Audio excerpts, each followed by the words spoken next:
You can imagine the game they are playing in Ijebu government for the senatorial meeting. Now they delayed Otumba Daniel outside the gate, not allowing him to come in. You can see, not allowing him to come in. They delayed every one of us outside. That is only DA people they want to see the inside. Only DA people.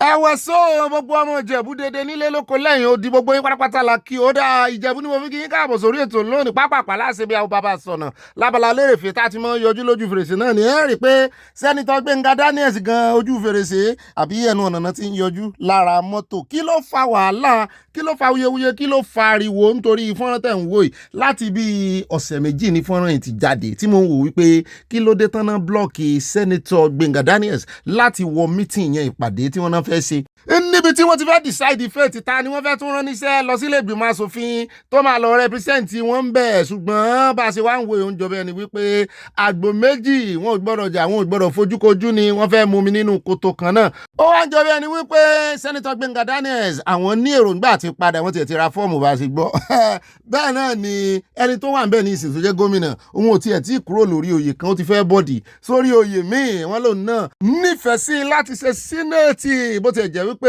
Yáyì ti clear ti ẹ̀ báyìí meanwhile nínú àkójọpọ̀ ròyìn lónìí a tún fún yín ní ìpadàbọ̀ Àbújá ti kó wọ́n ní gbogbo endorsement tán ṣe fún Hamzat wọ́n ní irọ́ lórí irọ́ ni o wọ́n ní ààrẹ olódòdó fọwọ́ sí wọn tí sọ̀rọ̀ o bẹ́ẹ̀ làwọn tí ń bí pọ̀ ẹ jẹ́ àkọ́kọ́ yanjú eléyìí náà ó jọra wọn wọ́n súnmọ́ra wọn torí ní tó bá kan Èkó ó ti kan Ìjẹ̀bú ó dà ẹ̀jẹ̀ àgbọ̀ lẹ́nu gómìnà wọn níbi tó ti ń bínú tó ti ń sọ gbogbo oore tó ṣe fún bọ̀dà Gbẹ́ngà Daniels pé kò yẹ kán fojú òǹdolẹ̀ ó yẹ kán yááfì senatorial district fóònù ní ẹ̀jẹ̀ àkọ́kọ́ gbọ́ ká tó wá sọ táwọn èèyàn sọ lé lórí. I was here when Governor Musu became governor. I was here when Governor Daniel was governor. I actually ran against Governor Daniel then. As soon as he emerged in the primaries, I was one of the first to congratulate him, and I gave him all my structure. I delivered to him and I supported him. You know, and we know what we've done for each other over the years. I know what my relationship with Daniel was when I assumed office, you know, and how I held his hand to ensure that he was integrated back into the party. You know, and these are facts. These are facts. I know what I did for Governor Daniel to become a senator. I've never said this publicly, and I'm saying it now. I know what I did for him to emerge as senator. You know, Peter Obi is here. So they are here. They were the front runners in that election.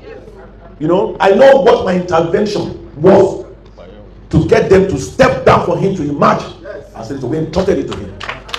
If Governor Daniel now believes that the only way to repay me is to be sponsoring negative media attacks against me, I leave him to his conscience. And by the grace of God, not only will we deliver Senator Konjayi as the next governor of Ogun State, we will deliver Mr. President Bola Ahmed Tinubu, GCFR, not just as the next president of the Federal Republic of Nigeria, but Ogun State vote will be the largest vote in the Southwest. And of course, since you've entrusted this to me, I'm sure you'll deliver me. I will deliver all the other senators and all the other House of Representatives and all the members of our various House of Assembly. So help us God. Thank you very much and God bless you. ó dáhùn ẹ̀yin ọmọ ogun iṣẹ́ yá ẹ̀yin lọ̀rọ̀ kan o torí gbogbo ìjà tó ń já ẹ̀yin lẹ́dí ṣáìdì fèètì wọn ò ta lẹ fẹ́ nù ọ́ méjèèjì torí wọ́n ti ń bára wọn jà. ẹgbẹ́ ọ̀sán nìkan ló tọ́ sí àìmọye àwọn èèyàn ló wà nínú ẹgbẹ́ òṣèlú tó jẹ́ wípé nǹkan ńlá kò kángun sí rí àwọn iná ọ̀nà máa fẹ́ pín mọ́wọ́ ẹgbọ́ ṣé ó yẹ kó kàn yín náà àbí àwọn náà lẹ́tùn rán lọ bẹ́ẹ̀ náà làwọn èèyàn tó wá ń bi bọ̀dà gómìnà náà wípé ńgbà tí yín náà sí àwọn èèyàn ò ràn yín lọ́wọ́ torí ẹ̀yin sọ ti bọ̀dà Gbẹ́ngà Daniel àwọn èèyàn ní ká mọ̀ sọ bẹ́ẹ̀ wọ́n ní bàbá náà ti dàgbà wọ́n ló yẹ kí bàbá náà rí ìjókòó mo ní kò sẹ́ni tí ò fẹ́ wà relevant a sì mọ̀ wípé bàbá Gbẹ́ngà Daniel wọ́n ní ṣòro pẹ̀lú ẹgbẹ́ APC ńgbà náà wọ́n ti ẹ̀ ní ìgbà kan tán fi mú fílẹ̀ dọ̀dọ̀ tiẹ̀ náà wípé wọ́n ń bá ADC ṣe kùrùkẹrẹ meanwhile a fún yín níròyìn ADC o wọ́n ti dájọ́ nílé ẹjọ́ bá bàbí nínú àkójọpọ̀ ròyìn ẹja mọ́ béèrè ìjẹ́bọ̀ torí ń bá lọ ló bá kú àwa ń bá bọ̀ ní ẹja tẹ̀wájú ẹja wá sáré dé ọ̀dọ̀ ẹni tó jẹ́ national chairman wọn ẹgbẹ́ APC torí ó ń jọ bí ẹni pé tí APC ò bá manage ilé wọn dáadáa báyìí implosion yẹn ti súnmọ́ báyìí o ẹja gbọ́lẹ́nu national chairman wọn kí ló ní í ṣe àti wípé kí ló fẹ́ sọ lórí ọ̀rọ̀ consensus àti primaries ó ti fẹ́ dá wàhálà alẹ́ o. Begin to wishfully promise automatic ticket to the people. The Electoral Act also doesn't provide for automatic tickets. Because in all primaries, they must be either by consensus or by direct primaries. So all members of our party undergo the same process. We used the Electoral Act, our party guidelines, our party constitution to get people to participate in primaries. If you win the primaries, you emerge.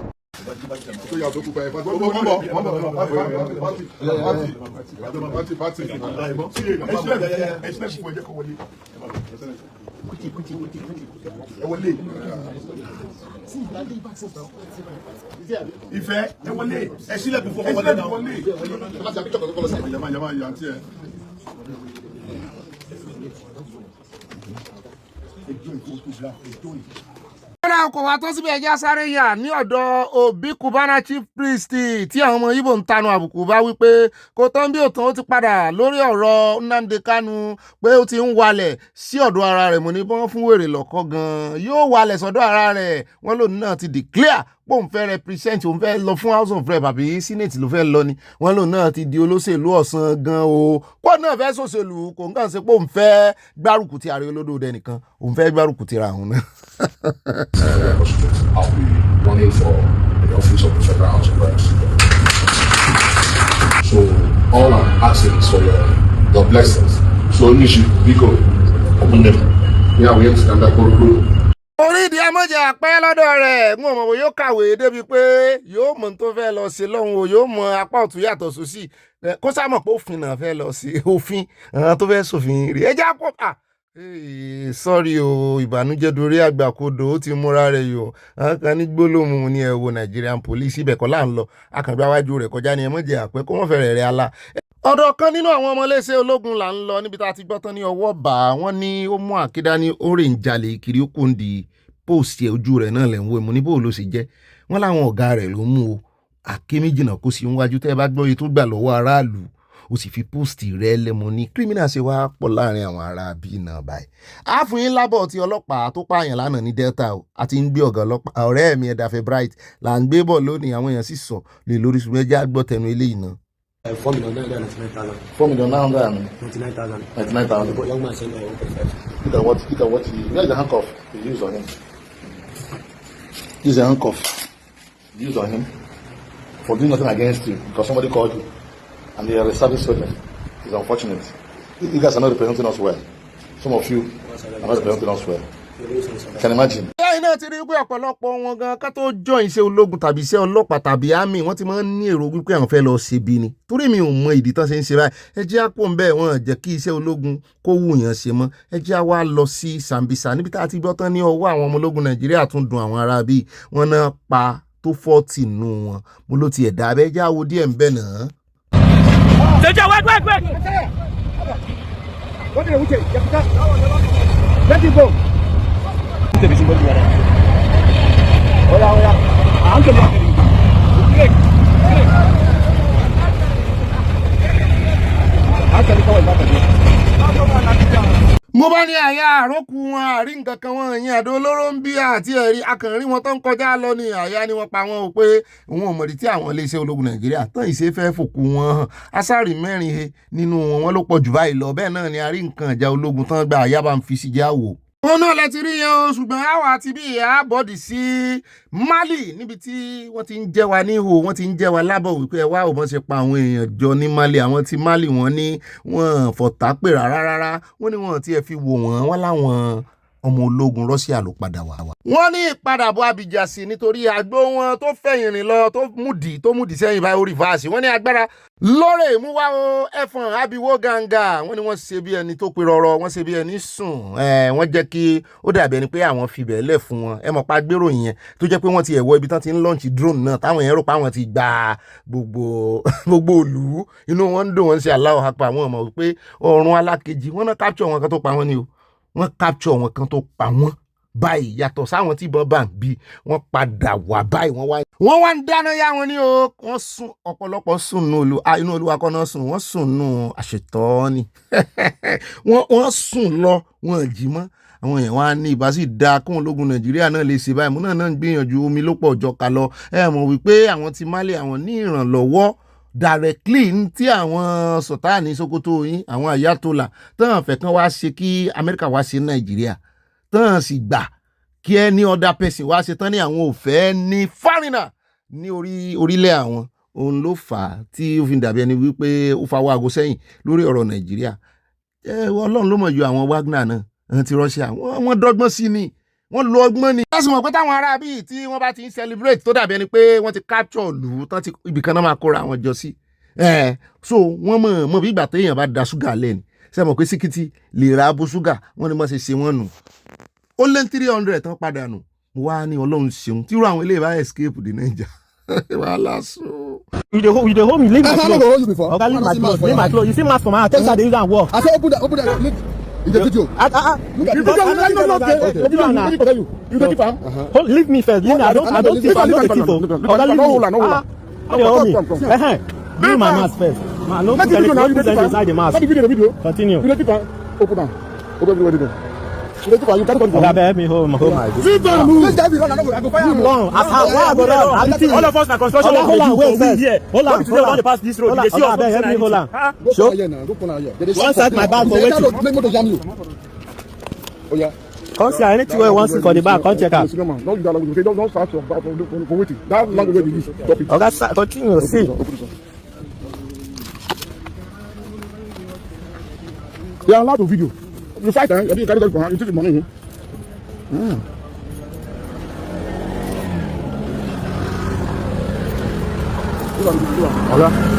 Okay, you give me my mask. Which work this man dey work? I'm an operator. I be. Now you I dey use am for work. You know the kind of work I dey do. If I no put mask, we know where I dey work. Yeah, you. Show your ID card. I say we see am, okay? See am. Keep am moving, they go. But you not to make. You not to complain me. Okay, sir. No, now the way you take the hold my clothes. I no be thief now. Okay. This man before me. I don't keep him. Now me tell you say search this guy. This guy. owó ẹ̀ tí rí nǹkan kan á tún fáwọn mìíràn yín o nínú mọ́tò gbogbo language wọn náà ni wípé wọ́n pọ̀ bọ́ bá sọ̀sọ́ kú sọ I will waste you wọ́n waste rẹ wọ́n ní àṣà táwọn ọlọ́pàá yín ń dá ní ìsìn rẹ̀ látìgbà tí ọ̀rọ̀ tó ṣẹlẹ̀ ní Delta tó ti ṣẹlẹ̀ lánàá lóríṣiríṣi fọ́nrán ló ti ń jẹyọ àwọn wo náà kó sí inú iléeṣẹ́ ọlọ́pàá náà ẹja tún wọlé yìí èrò nínú mọ́tò ni níbi tí dẹ́rẹ́bà ni ó fi iṣẹ́ ọlọ́pàá lẹ̀ ó ń rè sí dẹ́rẹ́bà ó sì la òun ó pa èrò òun ó wé sí gbogbo èrò. Wetin dey talk? Because say you wan kill us, abi? You wan kill us, you wan kill. Oga, who you wan kill? Face here, who you wan kill? Who you wan kill? Talk am again. Ṣé ti rí o sẹ́ni pé ó jẹ̀bi ẹ̀sùn tí àwọn èrò fi kàn án ìwọ ló gbèrò ìwọ ló pèrò wọlé o ìwọ ló ní mọ́tò àkúmọ̀ bóyá kórópin tó gbé náà bóyá àìjáàkì ẹ̀ lọ́wọ́ èèyàn kan ni ó wá sọ wípé sàárà ni wọ́n ìwọ ló sì pèrò ó wá ní sàárà eléyìí kì í ṣe pé bóyá ó dán dúró nísìnyí ó ń ṣiṣẹ́ ọlọ́pàá irọ́ ó ti bọ́ sọ sí ọlọ́pàá alẹ́ ó wà àwọ̀tẹ́lẹ̀ wọn ó wá ń ṣe dẹ́rẹ́bà ẹ̀ mọ̀ pé wọ́n pọ̀ lẹ́kọ̀ọ́ dáadáa tán máa ṣe bẹ́ẹ̀ ó wá ń ṣe dráìvà ní ìsìn ó tún wá gbèrò sọ́kọ̀ ó tún hàrá sí àwọn èrò ẹ̀yà lọ station wọn. all this one wey na dey talk now no be talk at all no be talk. The thing where you are saying that is not my problem. I don't really have any concern with you. I know say you are in cell, but for your problem, I don't know your problem. Brother, nothing concern you with your problem. You know say if you reach court now, court go ask you say, he tell you abi they no tell you. Tell me wetin. Say this thing now. You give me your money. You say you give me 85, 850,000. You give me. All this one wey you talk now. So you came to threaten us, abi? What you talk? You go take for here. You are taking office, abi? No. You know me, bro. Officer is our friend. They thought police is our friend. In that place, they play with you. Ọmọ kálẹ́lẹ́ tí ọmọ ìgboro ti wà nù sẹ́ẹ̀lì wọ́n mú wọn sí é. Ẹjẹ́ ọkùnrin ẹjẹ́ wa dọ́dọ̀ Turga òun náà ti kọ̀wé fipò lẹ̀ lábẹ́ ìṣèjọba rẹ̀ Olódòdẹ ìkànnú àwọn mínísítà rẹ̀ Olódòdẹ ẹgbàgbé rẹ̀ ní minister of foreign affairs. Òun náà ti wá padà sẹ́sí àárọ̀ rẹ̀ ó padà ṣàkódì pé odò tó bá gbàgbé orísun yóò gbẹ ni ó lóun fẹ́ lọ gbégbá àdìbò gẹ́gẹ́ bí gómìnà ní Bauchi. Mo ní wọ́n ló fẹ́ gbà lọ́wọ́ Abala ṣé consensus ni wọ́n náà jẹ́ òun ló wá ń jẹ́ òye wa wípé ẹ mọ́ sọ̀rọ̀ sáré Olódòdẹ ẹ̀hún mọ́ o ẹjọ́ o nítorí wípé gbogbo ẹ̀sùn tẹ́ fi ń kan Ààrẹ Olódòdẹ wọ́n ní local government ló yẹ kẹ́ ẹ máa fẹ̀sùn kàn responsibility local government ni lẹ́yìn tí ẹ gbọ́rọ̀ lẹ́nu Ààrẹ Olódòdẹ náà wọ́n sọ̀rọ̀ nípa ẹ̀sùn tán fi kàn wọ́n wípé wọ́n láwọn ìyàwó kiri wípé ṣé leprosy ni owó tàn rè ìyá nígbà tí ì ṣe wípé ẹ̀yàwó àti gbèsè òun pé ó dàbí adẹ́tẹ̀ pé kì í ṣadẹ́tẹ̀ bọ́n bá yáwó àwọn ó san náà ni ẹ̀mí àwọn gbé ẹja ọkọ̀ gbọ́ lẹ́nu mínísítà wọn tẹ́lẹ̀ rí.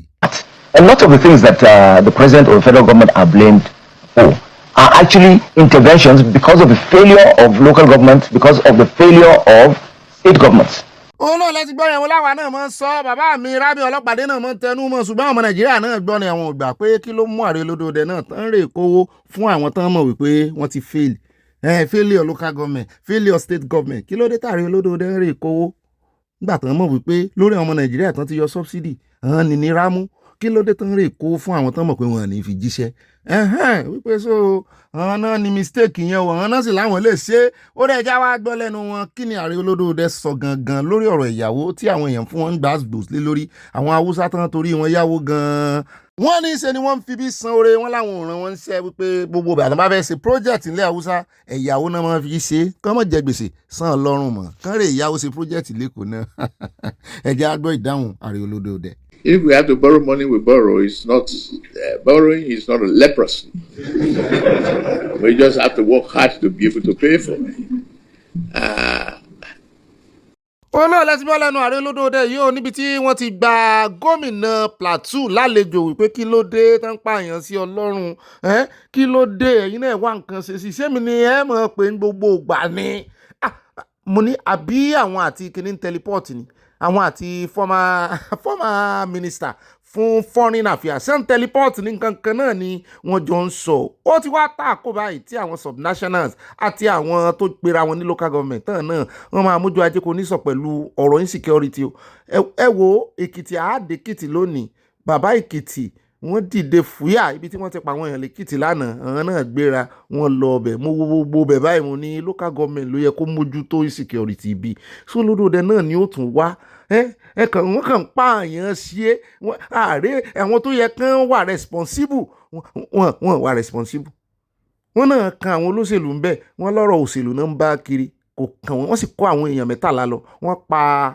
ṣé ẹni yẹn kú sáwọn ọ̀bọ̀ yóò kú ṣùgbọ́n wà ní àgbàrá ẹ̀jẹ̀ wọ́n ń béèrè 1 billion naira ó dẹ̀ jẹ́ ń sáré mẹ́nu lélẹ̀ ìtàn ibẹ̀ náà láti wá gbọ́ tí Ààrẹ Olódòdẹ nìkan release 2 billion naira owó intervention fún ọ̀rọ̀ insecurity gbogbo àwọn tó kàn èmi ò mọ̀ bá ṣe ná owó òun o 2 billion kì í ṣowó kékeré o ṣùgbọ́n ó dàbí irú eléyìí tán rìlíìsì fún Bọ̀dásẹ́yìn Mákindé lọ́jọ́ sí nígbà tí ìdúngbàmù tó dún ní Bódìjà wọ́n ní irú ẹ̀ náà ni wọ́n náà lẹ́tọ̀ọ́ sí àwa àmọ́ bọ́n ṣe ṣe o wọ́n sá ti rìlíìsì owó fún wọn ṣùgbọ́n káà náà 2 billion tó ra nǹkan iye AK-47 tó bá rà kó tiẹ̀ jẹ́ wípé orí kinní náà kó lé orí pé wọ́n fẹ́ provide security ẹ rí i pé tó bá sọ fún àwọn téèyàn wọn kú gan wípé ẹ wà ní fún inú owó ìràbá yìí o ń tàbà fún yẹn àmúlápò wa ní state ṣùgbọ́n 2 billion tá a gbà lọ́wọ́ federal government yìí ẹ jẹ́ àfihàn AK-47 ẹ rí i pé gbogbo àwọn èèyàn ló máa fọwọ́ sí. ẹ jẹ́ ń kà á kí n kóòtù Ààrẹ Olódòdẹ ń tán sọ tààràtààrà àyà ló ní sọ bẹ́ẹ̀ kí n mọ́ sí ẹ̀dá ọ̀rọ̀ wọn. wọ́n ní President Tinubu on Tuesday approved 2 billion for victims of attacks on the Plateau even as he challenged leaders to stop relying on federal handouts for peace and instead return home to forge their own lasting solution to the state's endless violence. I supported Apakomita. I don't know say go do well. He dey do well. 100% well. And it will continue to do well because you people want APC to be bad. Anything wey go make APC win this election. Hungry. And see what you put. There's hungry all over the world. All over the world, there's hungry. Just as Nigeria, like Buhari was, too many lazy people. They don't want to work. But what you say, you must work and pay your tax. God bless you, sir. So that the government can give us the infrastructure. God bless you, sir. Make things happen. God bless you, sir. We are used to even we're not supposed to collect money for House of Rep. But today, there's House of Rep give money, House of Assembly give money. They are not executive. They are not. Their job is to make law. I mean, so if I say House of Rep guy or senator, I'm not the look out at the time for them. I'm not saying anything where make me add anything. I'm adding to corruption. The voice not stop for. But once you be executive, I must add. Because you must work. as you walk, when you walk, you go tell shop. No matter. Ṣé iná ti ń gbọ́n tí àwọn ará Ẹdó ń sọ ara àwọn sífù wọn bẹ̀ ni o. Chief Ayiri Emami ló kọ rẹ̀ ǹjẹ́ ó ní ọmọ Nàìjíríà lazy. Ó ní òun second motion tí olóògbé Buhari sọ lọ́jọ́ sí tó ní àwọn youth Nàìjíríà lazy. Ó ní wọn fẹ́ ṣiṣẹ́ ni. Ó ní kì í ṣe pé ìyà pọ̀ Nàìjíríà. Ó ní kò síbi tí ó ń ga òsì. Ó lébi ń pààyàn káàkiri ìlú. Mo lọ dẹ̀ ni ọ. N ò ní sọ́jú bá náà lọ ẹjẹ́ kó ń bẹ́ẹ̀. Àyá ni mo ti kó ń bẹ́ẹ̀ o. Tó bá ní kán kó gbogbo orílẹ̀-èdè jọ ọmọ Nàìjíríà youth Nàìjíríà wọn lè rí ọ̀lẹ́nu wọn. Àwa la gbìyànjú jù. Nigerian youths are not lazy. N tó dé lóní ká wá wò ó Ọlọ́run ọba mọ̀. Wọ́n sì gbẹ̀rí wa jẹ́ láwọn orílẹ̀-èdè míì tó yé olórí gidi ti wà. Olórí gidi ni òsì. Failure wọn ni wọ́n fi ń ṣe òṣùwọ̀n fún ọmọ Nàìjíríà. Jẹ́ kó ń bẹ́ wo. Fọ́nrán tẹ̀ ń wo ẹmọ́bìnrin ẹ lè gbójú sẹ́gbẹ̀ẹ́ ẹmọ́jì orin lọ́kàn ṣùgbọ́n láti lò láti fi dá àwọn ọmọ àti àwọn èèyàn wa lẹ́kọ̀ọ́ ọmọ nìkan kọ́ gbogbo èèyàn pátápátá Nàìjíríà. Tí ń rè dákà tí ọmọ gbábọ́ kiri wo ọmọbìnrin kan ló rẹran tán yìí ó ti jẹ́ dé dàjì ó tiẹ̀ ti fẹ́ jẹ tán ló wo ara rẹ̀ lórí nọ́mbà lára rẹ̀ wọ́n ní nọ́mbà tí wọ́n mọ̀ kọ sára òkú ní mọ́ṣúárì. N ò rí kan rí wọ́n sọ bẹ́ẹ̀ ni ẹjá wá dé Èkìtì níbi tá a ti gbọ́ tán náà tún lọ àtáàkì wọn lẹ́kìtì. Arákùnrin tẹ́jẹ̀ bóyì tán pariwo wípé ẹgbẹ́ lọ hospital ẹ̀rọ sí ẹ. Ẹ wo ẹ̀rọ kò já sínú gọ́tà ní irọ́ o kì í ṣe gọ́tà o àwa lásán di white and black gbogbo ohun tó dúdú lára rẹ̀ yẹn ẹ̀jẹ̀ ni o.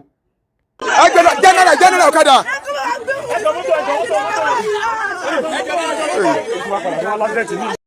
Ìṣẹ̀lẹ̀ tó ṣẹlẹ̀ lánàá ìjínigbé tó ṣẹlẹ̀ lánàá láwa yìí olóyè Chief Sunday ọmọdé yẹmọ Ìgbòho ṣá ló pè ní alẹ́ àná yẹ pé tí ó bá ti dè ní ká lọ bẹ̀ so a ṣe ń kúrò ní ìgboro sáàdì ìgboro nìyẹn gbogbo ibi tí wọ́n náà ti ń yìnbọn lánàá láwa yìí ń sìn gbogbo bíbà náà ní ìbọn ti ń dún lánàá ní gbogbo bíbà yìí so àti olóyè Ìgbòho ní ká wá lélẹ̀ so àdẹ̀ ti bá kábíyèsí sọ̀rọ̀ ìgbà tá a máa dé bíbà bá wọn kábíyèsí méje ṣé àwọn kan mo sọ fún yín pé local government bíbà wọn máa ń pè wọn ní ìleje méje ìyẹn ni pé local government yẹ ìlú tó wà ń bẹ wọn ò ju méje lọ méje dẹ̀ ni wọ́n so gbogbo bíbà pátápátá náà ti yìnbọn lánàá torí sídẹ̀tì tó ṣẹlẹ̀ yẹ ilé ìwé nìyẹn wọn lè wá wọn ti ilé ìwé yẹn pa kò sọmọ kankan oníkálukú ti kọ́mẹ̀ sílé tá a bá tún dé ìgboro màá tún ṣó ohun tó ṣẹlẹ̀ ńbẹ̀ ibíbà yìí gbogbo àwọn tó gbélé ìwà pátá náà ti sálọ gbogbo bíbà yìí òjò bọ́n rọ̀ lánàá ní gbogbo bíbà yìí náà ti yìnbọn lánàá òkò kaṣú wọn náà kó àwọn èèyàn 13 lọ wọn ti pè lára àwọn tó kó lọ yẹ wọn fi fóònù ẹ pé àwọn lé pé àwọn máa gba 1 billion naira Yorùbá nǹkan ṣe wá o ẹ̀yin olórí wa the worst part of it ni ibi tí àwọn ọba ti ń kẹ́dùn pé wọ́n gbé àwọn èèyàn wọn lọ àbáwọn olóṣèlú ń bẹ̀ tó fẹ́ wá polówó pátì wọn fáwọn ọba yẹn and thank God for the life of all the kábíyèsí that we met there wọn àti ẹ̀rí títí wọn rò ẹ̀jẹ̀ pásítọ̀ lẹ̀ ń wò lẹ̀ torí YouTube ṣe ń wò ṣé wọ́n sábọ̀ bíbá yìí ni ok ṣe ń wò mi ò fẹ́ kán torí YouTube so òun lẹ̀ ń wò lẹ̀ mo ti rí so ibẹ̀ nílé ibi tí wọ́n pásítọ̀ yẹn jáde síta lẹ̀ ń wò yìí òun lẹ̀ ń wò lọ́wọ́ yìí. Ẹ jẹ́ àkọ́kọ́ dúpẹ́ lọ́wọ́ bàbá Sunday Ìgbòho náà ṣe rí olórí tó bá dáa kò ní ìdíkọ́sẹ̀ mọ́ tí gbọ̀ngbọ̀n ẹ rí pápápá èèyàn kan sì wà ń bẹ̀ látijọ́ yìí ó lòun lọ́mọ ogun 5 million abẹ́ẹ̀ rí kéèyàn tiẹ̀ kọ́kọ́ bá àyàn kẹ́dùn kéèyàn associate kéèyàn identify pẹ̀lú ẹni tí nǹkan ṣe inú rẹ̀ ó kọ́kọ́ dùn ọkàn rẹ̀ ó balẹ̀ yóò dáa fún yín bàbá wa lẹ́kìtì yóò yẹ yín kò ní yẹ ẹ lẹ̀ bàbá Sunday Ìgbòho akínyìn àgẹ̀yìn o ẹ ṣé o lókè yẹn mọ̀ ní olórí gidi mọ̀ dáa o ìyá olórí sì ń jẹ Nàìjíríà àwọn àárí kan láàrin bíi 1000 àárí kan tó dáa ẹ wà ní ká mọ̀ pọnnu mọ́ ẹ tanra yín ni o 1 billion ṣé inú ilé tó bá ka gbogbo ilé tó wà níbí ní ìsìn ṣé ó lè value 1 billion táwọn wèrè ń béèrè 1 billion lọ́wọ́ wọn. ṣùgbọ́n kò tí ì tàn síbẹ̀ ká tó kó lèkìtì ibẹ̀ náà lọ́tún ti sọ fún wa pé ládùúgbò kan wèrè kan máa ń wọlé lọ́jọ́ Saturday stroke Sunday ìwà máa ń pa àwọn èèyàn wípé ṣùgbọ́n ọwọ́ pálábá rẹ̀ ṣẹ́gi lọ́tẹ̀ yẹn já sáré dé àdúgbò yẹn. adúpẹ́ lọ́dọ̀ Ọlọ́run fún iṣẹ́ takuntakun tí Ọlọ́run bá tó fún wa ṣe lórí arábìnrin tí wọ́n ṣekú pa ní Dánimọ̀ arábìnrin Fúnmiláyọ̀ tí wọ́n ṣekú pa ní Dánimọ̀ níbi ọ̀sẹ̀ bíi 2 sẹ́yìn ẹni tó ṣekú pa ó tún fẹ́ ṣekú pa ọlọ́dẹ lọ́gànjọ́ òru mọ́jú ọjọ́ sátidé mọ́jú ọjọ́ Sunday ló máa ń ṣiṣẹ́ láabi ó tún ṣiṣẹ́ ibi ní Dánimọ̀ lẹ́yìn tó sì jẹ́ pé ó tún fẹ́ ṣekú pa ọlọ́dẹ ṣùgbọ́n òun pẹ̀lú ọlọ́dẹ wọ́n jọ wọ̀yá àjà tó pọ̀ ọlọ́dẹ yìnbọn sí lẹ́sẹ̀ ó sì gbé ẹ̀jẹ̀ wá sí ó gbé ẹ̀jẹ̀ ó gbé wá sínú ilé nítorí pé ìbọn ti bá lẹ́sẹ̀ ẹ wo ẹ̀jẹ̀ báyìí ẹ wá wo inú ilé tí tóun pẹ̀lú ìyá rẹ̀ tí wọ́n jọ ń gbé ẹ wo ilé tí àwọn méjèèjì kan jọ ń gbé àtìyá àti ọmọ oníṣẹ́ láàbì yìí ẹ wo ilé tí àwọn méjèèjì kan jọ ń gbé àtìyá rẹ̀ ẹ rí i pé ilé ayé pé ó ní agbára púpọ̀ ṣùgbọ́n a dúpẹ́ lọ́wọ́ Ọlọ́run ọba lára wípé ọwọ́ pálábá rẹ̀ ó ti ṣégi báyìí ó mú ọlọ́dẹ lọ́gànjọ́ òru lẹ́nu ó tún ṣaládàá ó tún fẹ́ pa ọlọ́dẹ náà ṣùgbọ́n a dúpẹ́ lọ́dọ̀ Ọlọ́run pé ọlọ́dẹ náà òun náà dúró òun náà yìnbọn sí ní lẹ́sẹ̀ ó sì gbé ọta ìbọn náà ló gbé wá sínú ilé. kódà o Èkìtì kété Ọlọ́run ó mọ bá wa sọ yín ẹjẹ́ kó ń bẹ́ẹ̀ ẹjẹ́ wa padà dé ilẹ̀ Yorùbá náà níbi ìṣúná wọn ò mọ bẹ́ẹ̀ exactly àwọn kan lẹ́kọ̀ọ́ ni àwọn kan ní Kòròdú ni mo ní bí n bá ti mọ location èmi ń sọ ṣùgbọ́n nígbà tí mo ti rí fọ́nrán yìí wọ́n ní ìyá àtọmọ ni o wọ́n sì ohun wọn sókè ní ìsìn ẹ gbọ́ ó fẹ́ fi ọ̀bẹ gún ọmọ rẹ̀ ní ṣe nǹkan ṣe ìyá yìí sọ ṣe pé ń lò wọ́n lè bá ọ̀ṣọ́ látà ọ̀dẹ̀ ìlú.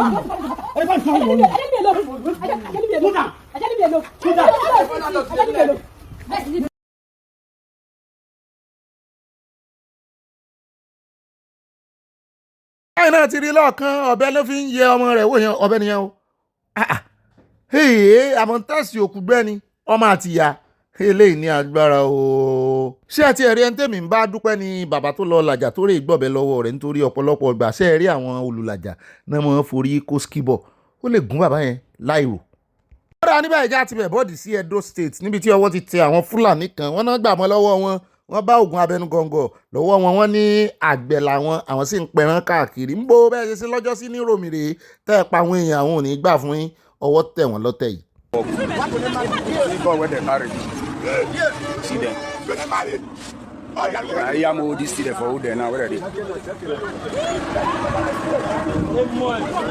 their back. You put me see drugs. What be this? See another bag.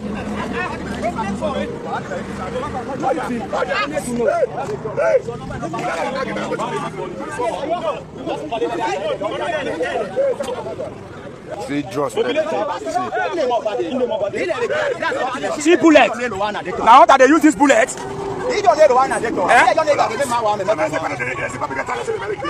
Ono chichi na do na only bullet ni na. See bullet. Now this guy gun they use this bullet. Now this guy gun they use this bullet. We just catch kidnapper for Iyamo now. Now the guns be all those ones. See guns where the kidnapper carry. They just catch them. See police uniform and everything. Kidnapper Iyamo. They just catch them. They are Fulani people. Police all the carry them go police. Iyamo police station. See police uniform and everything. àyà ni ọ̀gá mi ẹ sọ pé fa o mo ní kí ló dé ọwọ́ ti bá wọn onítòun ti gbọ́ tán ní wọ́n ń kó wọn lọ sí àgọ́ ọlọ́pàá ẹ sọ pé ó ti lọ mo ní kò lọ ọlọ́pàá ó ṣe dáadáa ó dẹ̀ jẹ́ àkóhùn bẹ́ẹ̀ jẹ́ àwa bọ́ọ̀dì sọ́dọ̀ ẹni tó ti fìgbà kan jẹ́ gómìnà wọn ní Akwa Ibom tó ti ń tú àṣírí tí Ọbásanjọ́ ṣe wípé bọ́ọ̀n ṣe gbìyànjú tó ti bẹ̀rẹ̀ sí ní jẹnẹrétì iná ti ṣe gbogbo nǹkan òkú kan mọ́ distribute ẹ̀ lọ́básanjọ́ padà sábùjá sì ní kó wá bá wọn lọ́ǹtì ẹ̀ ní o ó padà sábùjá báyìí ó rè ṣe òfin wípé state kankan ò gbọ́dọ̀ distribute iná ó ní torí ẹ̀ làwọn ṣe wà ní òkùnkùn dọ̀la ọ̀pọ̀lọpọ̀ state. Decided I want to give Akwa Ibom State power. The president said no, the federal government is providing power for the country. I said no, I want to give Akwa Ibom State government power. In the end, I succeeded in building that power station. The president came, and I thought he was happy about what I was doing. He commissioned the power station, but went back to Abuja and brought a law that if you generate, cannot distribute. So, spend Akwa Ibom money I cannot distribute to Akwa Ibom. I have to put it in the national grid that's failing all the time. Oh, wow. Last thing I will tell you about. So that was how that ended, basically. That's how it ended. So Akwa Ibom, like everybody, doesn't have 24-hour constant power, which was my dream for Akwa Ibom. And if I had had it, I think several other states would have followed suit. And interestingly enough, please, let me just. Only this morning I was reading the paper and I heard where our respected Dr. Ngozi Okonjo-Iweala said we should decentralize power generation, and I thank God for her. But that's what I was trying to do. But because of the faulty. ǹjẹ́ látìgbà tí Ọbásanjọ́ ti wá ń sọ̀rọ̀ tí ń tanu àbùkù bí ìṣèjọba lódòdẹ sọ pé òun ṣe orú eléyìí rí wà á rí wípé ọ̀rọ̀ dihun ni olódòdó ti wá solve problem yẹn o. Ó ti fún state àti local government àti individual ní agbára láti generate iná àti láti distribute ẹ̀. Èmi ò mọ̀ tí ń dá wọn dúró. Ẹ jẹ́ sáré dé Anambra níbi tí wọ́n ti ń fẹ̀sùn kan gómìnà Soludo wípé ó sọ pé kí ìkànnú àwọn asọ̀mọ̀gbé òun kó gbẹ́nu ẹ̀ dákẹ́ kó keep short. What's wrong for the government to get to shut up? That's very wrong. So you can say so you gave me and I asked the question, what is that? And the government need to know that it's wrong for you to say so. You gave me a video so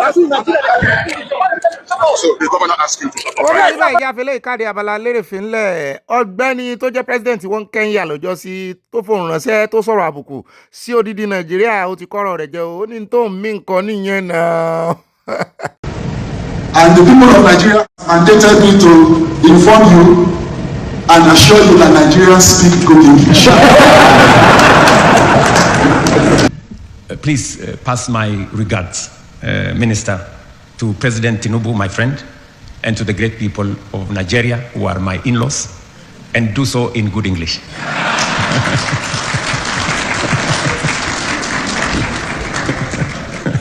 And, you know, I was captured, I was speaking to my fellow citizens somewhere, and somebody, it was supposed to be a private conversation, but somebody decided that it should be public. But they also misrepresented the facts. The facts are that I was talking about how we in Africa speak very good English, all of us. In fact, in some countries like Nigeria, if you don't speak excellent English like the one we speak in Kenya, you may need a translator, you know?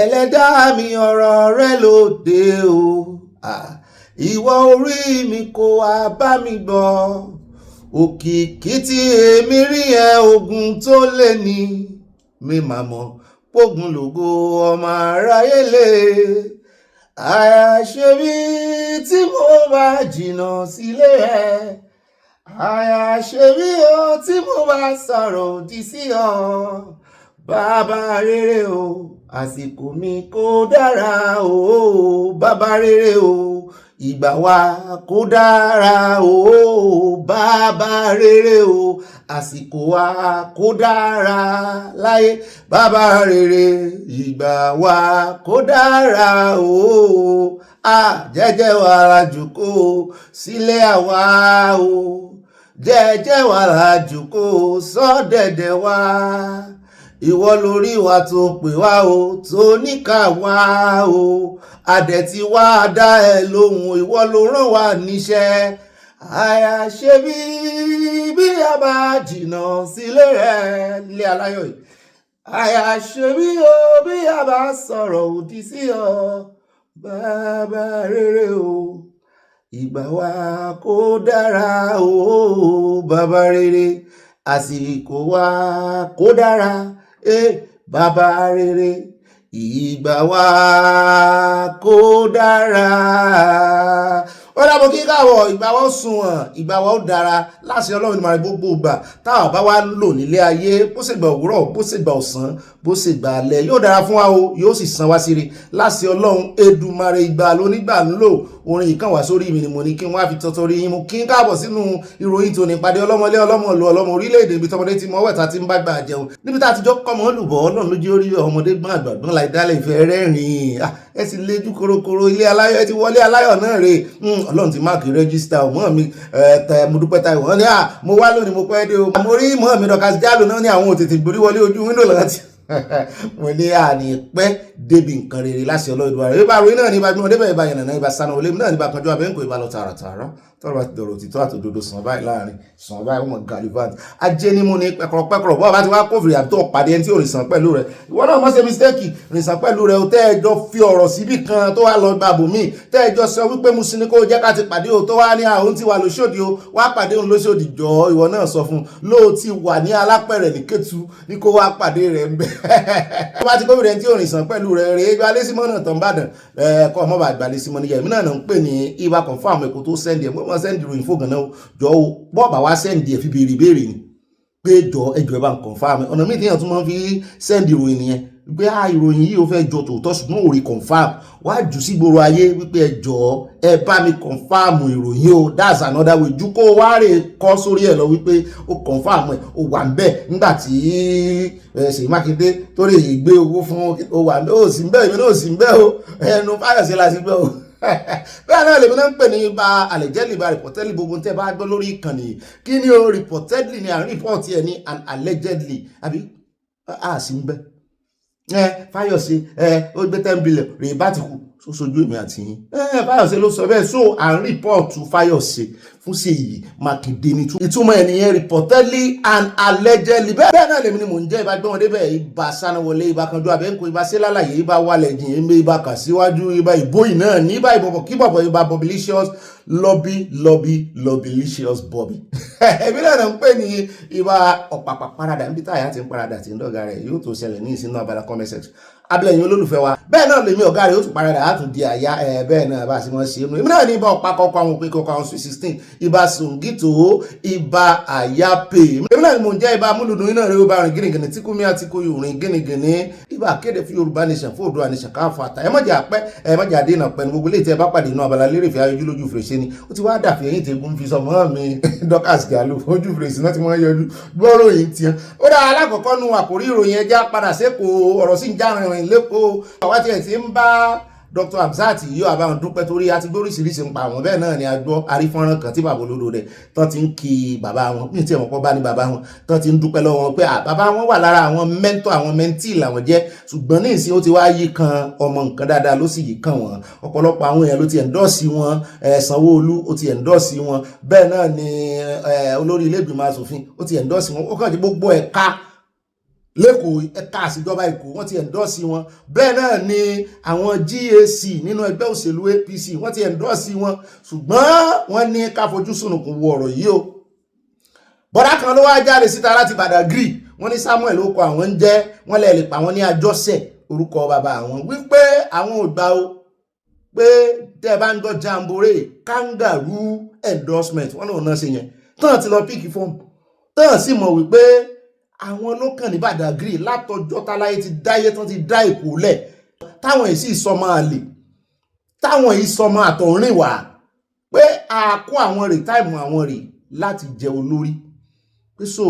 ẹ̀ka sí kangaroo endorsement àwọn òjò figagbága ni mo ní wọ́n ní sẹ́ ti gbọ́ lẹ́nu Olódòdó ni mo ní èmi náà gbọ́ lẹ́nu Rufai Oseni lánàá tó sọ wípé ẹ̀ tí gbọ́ lẹ́nu Olódòdó àti wípé ń tà ń gbọ́ náà ni wípé ọmọ Olódòdó sì lọ́pọ́n súnkàn o pé gbogbo kìíní wọ́n ń fa òrè lọ́yàn mú ní wọ́n fa òrè lọ́yàn mú tá a bá ti gbọ́ lẹ́nu ẹni tó jẹ́ ọmọ ilé ìgbìmọ̀ asòfin kì í máa ṣe kékeré ẹ wo gbogbo bọ́rọ̀ ṣe ṣẹlẹ̀ last year ṣùgbọ́n Rufai ní ká mọ́ ti gbàgbọ́ o mo ní ó dá o à ń bọ̀ wá mú ọ̀rọ̀ Àjọṣe wà fún níbi tó ti sọ̀rọ̀ dálẹ́ oní kangaroo ni o àwọn èèyàn ló ń ṣẹ̀tanú ni mo níbo ní ó ṣe ṣẹ̀tanú nígbà tó bá gba odidi 50 million naira lọ́wọ́ rẹ̀ fira fọ́ọ̀mù àbí ló náà ń ta fọ́ọ̀mù fún wọn kẹwàá ní kó padà lọ lé ṣẹ́ẹ̀dówó rẹ̀ padà ni àti wípé kì í sọ̀rọ̀ owó àwọn ti Badagry láwọn ló kàn bá a bá ti wá kó ń bẹ́ tán àwàyà ní OAU níbi tá a ti rí àwọn student wọn inú Abala Sanawole mu tiẹ̀ ti fẹ́ lù tẹ́lẹ̀ àyálò ní àfẹ́ lójú níbi tá a ti rí àwọn student wọn tí wọ́n bẹ̀rẹ̀ sí ṣe protest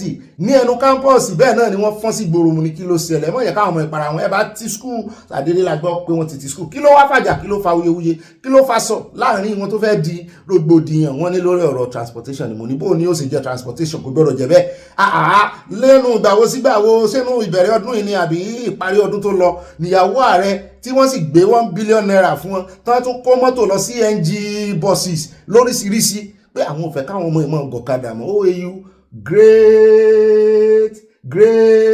greatest of the greatest of the greatest Ifẹ̀ gbàgbà greatest of the greatest of the greatest Ifẹ̀ gbogbo pé tán bá tiẹ̀ wà ní wọ́n gun ọ̀kadà káàkiri gbogbo inú skul náwọn ọjọ́ ọ̀la wa ní skul tó jẹ́ wípé kò ṣeé fọwọ́ ọ̀rọ̀ sẹ́yìn OAU mọ̀ ní ìṣe pride bó tiẹ̀ lọ OAU pé so wá yẹ kán mọ̀ gọ̀kadà pé àwọn fẹ́ kó modern team wọlé àti wípé ọ̀pọ̀lọpọ̀ àwọn ọmọ skul gan tán wà ní engineering ló yẹ kán ti mọ̀ gbégbèsè bá ṣe ń ṣe àwọn technology tuntun wọ́n sì gbégbèsè gidi ṣùgbọ́n àwọn làwọn èèyàn tó padà wà ayílé lórí wípé àwọn náà fà á nítorí ńgbà náà wọ́n bá àánú ní bọ́ ṣe ń ṣe transport system wọn náà báànù ọ̀kadà wọ́n báànù àwọn ajé ìgboro èmi ò sì rò pé àwọn ajégboro gan máa ń wọlé sínú OAU ṣùgbọ́n wọ́n máa ń gbé àwọn èrò dé ẹnu ọ̀nà ibẹ̀. Mo wá rò pé àwọn ajégboro náà ti wá yarí bẹ́ẹ̀ bá pè wọ́n láti gbòòrò ní ìsìnkú ẹ̀ ń lọ campus wọn ní dáhìn lóhùn àwọn ọmọ school wa wà stranded.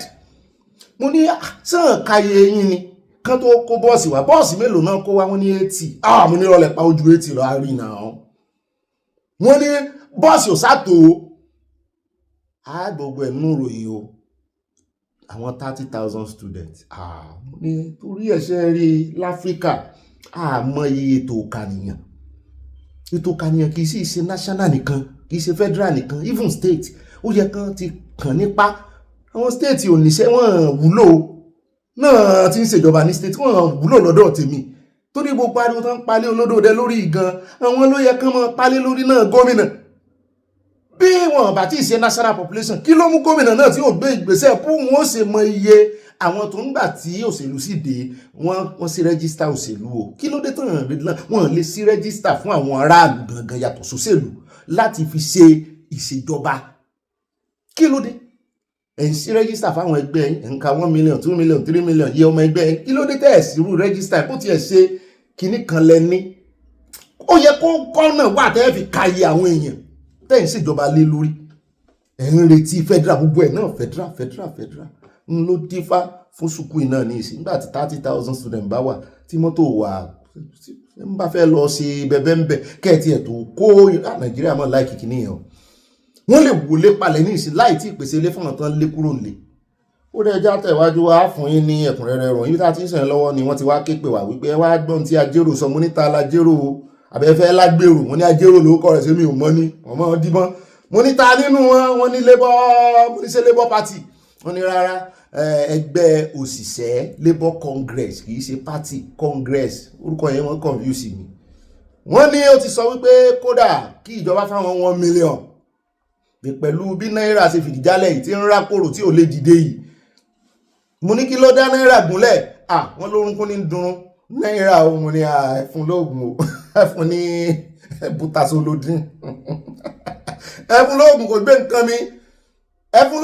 nǹkan mi kí ló dé wọ́n ní kódà kan fún àwọn òṣìṣẹ́ 1 million kò lè ìran tó wà lẹ́mọ́ ní kílẹ̀ wá fẹ́ ṣe ṣẹ́kùnwó lẹ fẹ́ béèrè fún a sọ kúlẹ̀kúlẹ̀ rẹ̀ ní àkójọpọ̀ ròyìn bàbá tí wá kó ń bẹ̀ tán ilé ní ó wà mú àyànú ẹgbẹ́ labour gangan labour party ọ̀tọ̀ ní labour congress ẹgbẹ́ òṣìṣẹ́ labour party ẹgbẹ́ òṣèlú láwọn níbi tá ti wá ń gbọ́ dátì bàbá tó ṣe second in command di Obi ní 2023 tọ́jọ́ díje dùbò fún presidency òun náà ẹ̀sìn mọ̀ kó sọ̀rọ̀ sóbì wípé kí ló dé tó kò nú ẹgbẹ́ labour kò yẹ kó kó bẹ́ẹ̀ ó yẹ kó wá ojútùú sí ni òun ó dúró tó òun máa gbégbá àdìbò máa declare òun ò ṣe vice president mọ̀ òun gan fẹ́ ṣe president ní ìsìn àfi bá a ṣe gbọ́ tó sọ̀rọ̀ lánàá pé òun ti wà lẹ́nu ọ̀nà òun fẹ́ kó nú ẹgbẹ́ labour pé bí ó bá fi dọ̀la ìyẹn ò ní òun ó ti kúrò láti gbọ́ pé òun ti kúrò nú ẹgbẹ́ labour kí ló dé kí ló ṣẹlẹ̀ kí ló dé what happen kí ló dé ó ní òun ó sọ fún awádé náà àkójọpọ̀ ròyìn mo ní ó dáa ń bọ̀ mẹ́ tá a bá ti wá kó ń bẹ̀ tán á wà yà lórí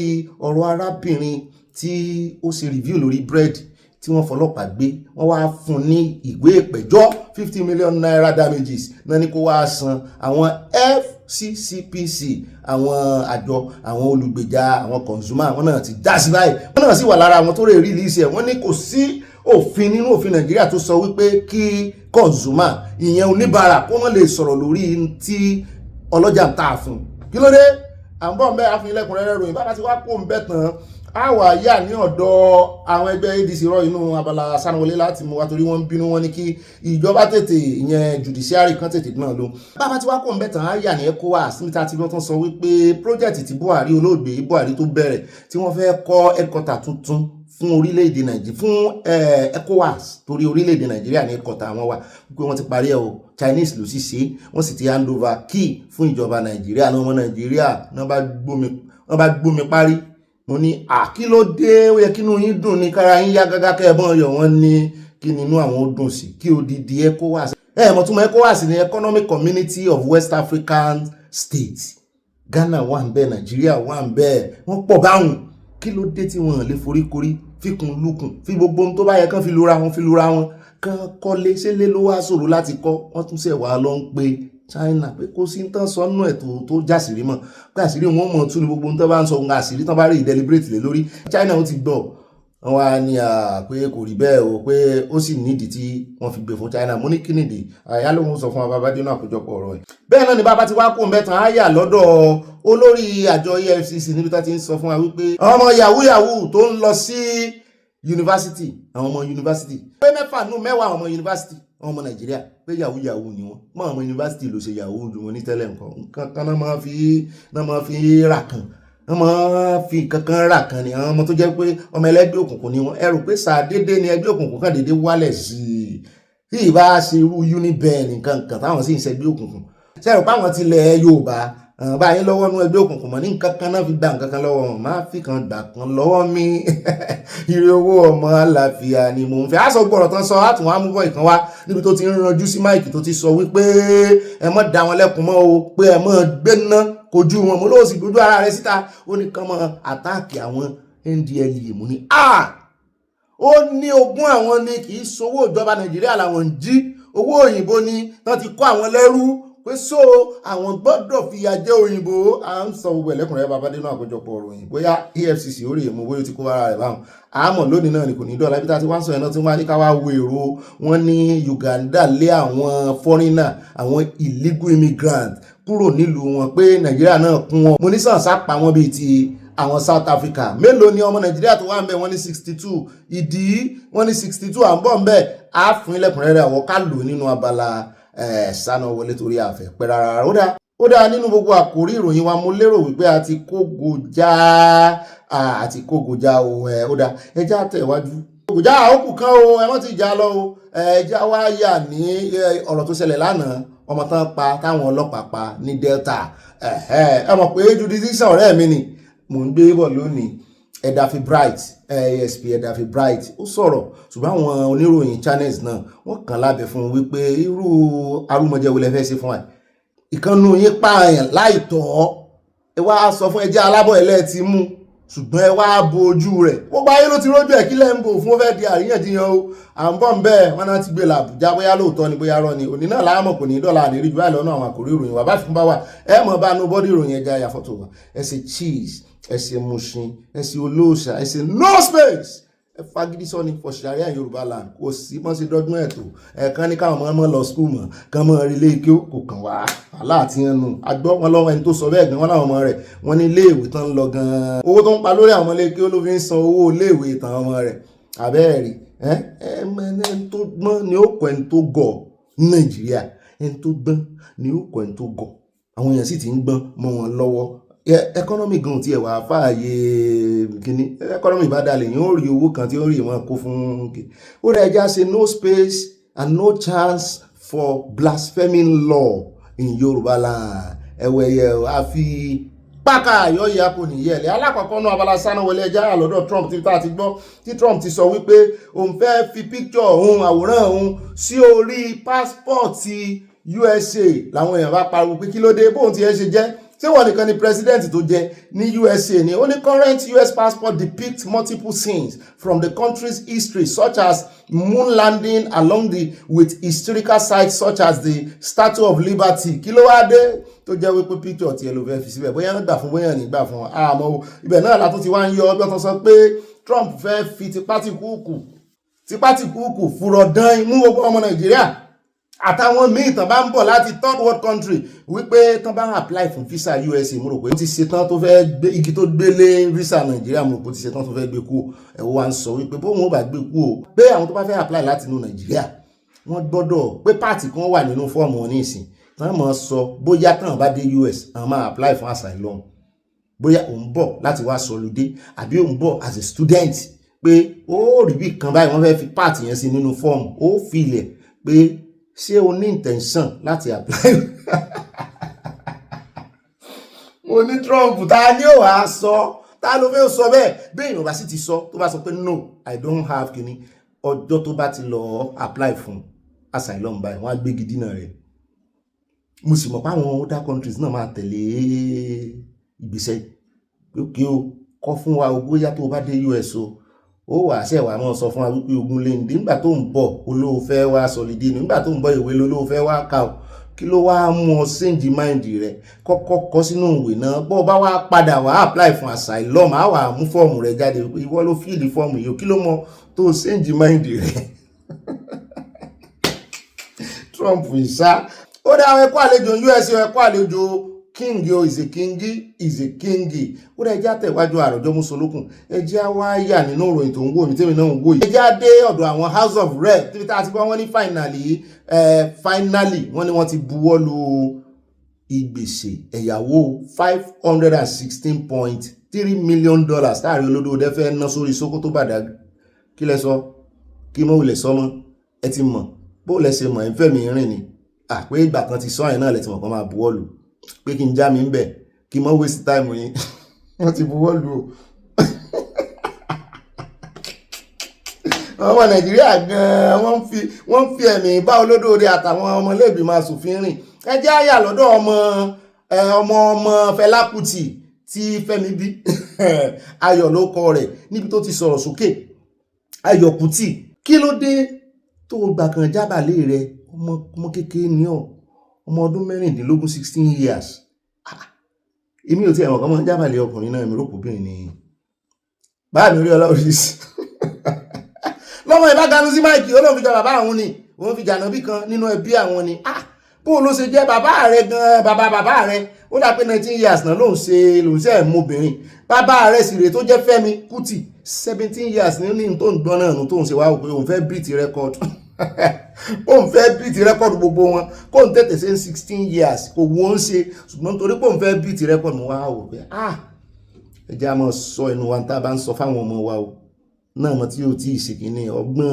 wọn ju ti a lọ ní bí wọ́n ṣe máa process speed jàre speed kìí ṣe pé ọgbọ́n wọn ju ti a lọ ṣùgbọ́n speed tán fún máa process yẹ ó ju ti a lọ ṣùgbọ́n ọgbọ́n àríkèrèké tán ọmọ yìí ó ju ti wa lọ ó jù lọ ó gbọ́ lẹ́nu bàbá rẹ̀ Ọlọ́run ló mọ tí bàbá rẹ̀ sọ débẹ̀ bóyá kàn ń bá wọn sọ̀rọ̀ ni pé àwọn ọmọ òun kò ń wá open sí ẹ ló bá di so àṣì ọmọ ti gbé sọ́kàn bí ó bá ṣe nǹkan burúkú náà bí ó ṣe mọ nọ́ọ̀sì ẹ̀ nìyẹn o lára tí bàbá tó gbọ́ lẹ́nu bàbá rẹ̀ pé 17 years pé so nídìí èyí 16 years lòun Ọlọ́run ló mọ pò náà bá bímọ báyìí bóyá ọmọ tiẹ̀ náà ó fẹ́ break record pé ọ̀dà 15 years lòun ó ṣe ń tòun bí ọmọ tiẹ̀ náà bá tún wá bímọ bóyá ọmọ tiẹ̀ náà ó fẹ́ break record pé 14 years lòun ó ṣe títí tí ó fi kan ọmọ tó jọ ọmọ lọ bóyá 1 year tán ṣe ẹ̀bí kalẹ̀ báyìí ni ó ti mọ ronú owó pé irọ́ òun ò ní jó kó ń decrease ṣe ni kẹ́ ẹ bá mọ bọ́n ọmọ ìṣe ń ronú ẹjẹ́ aṣọra wa ó wà lórí agbágbé gbogbo ayé ní jiyàn lé lórí báyìí mọ̀ ní bọ́n ọmọ ìṣe wọn ronú mọ̀ nìyẹn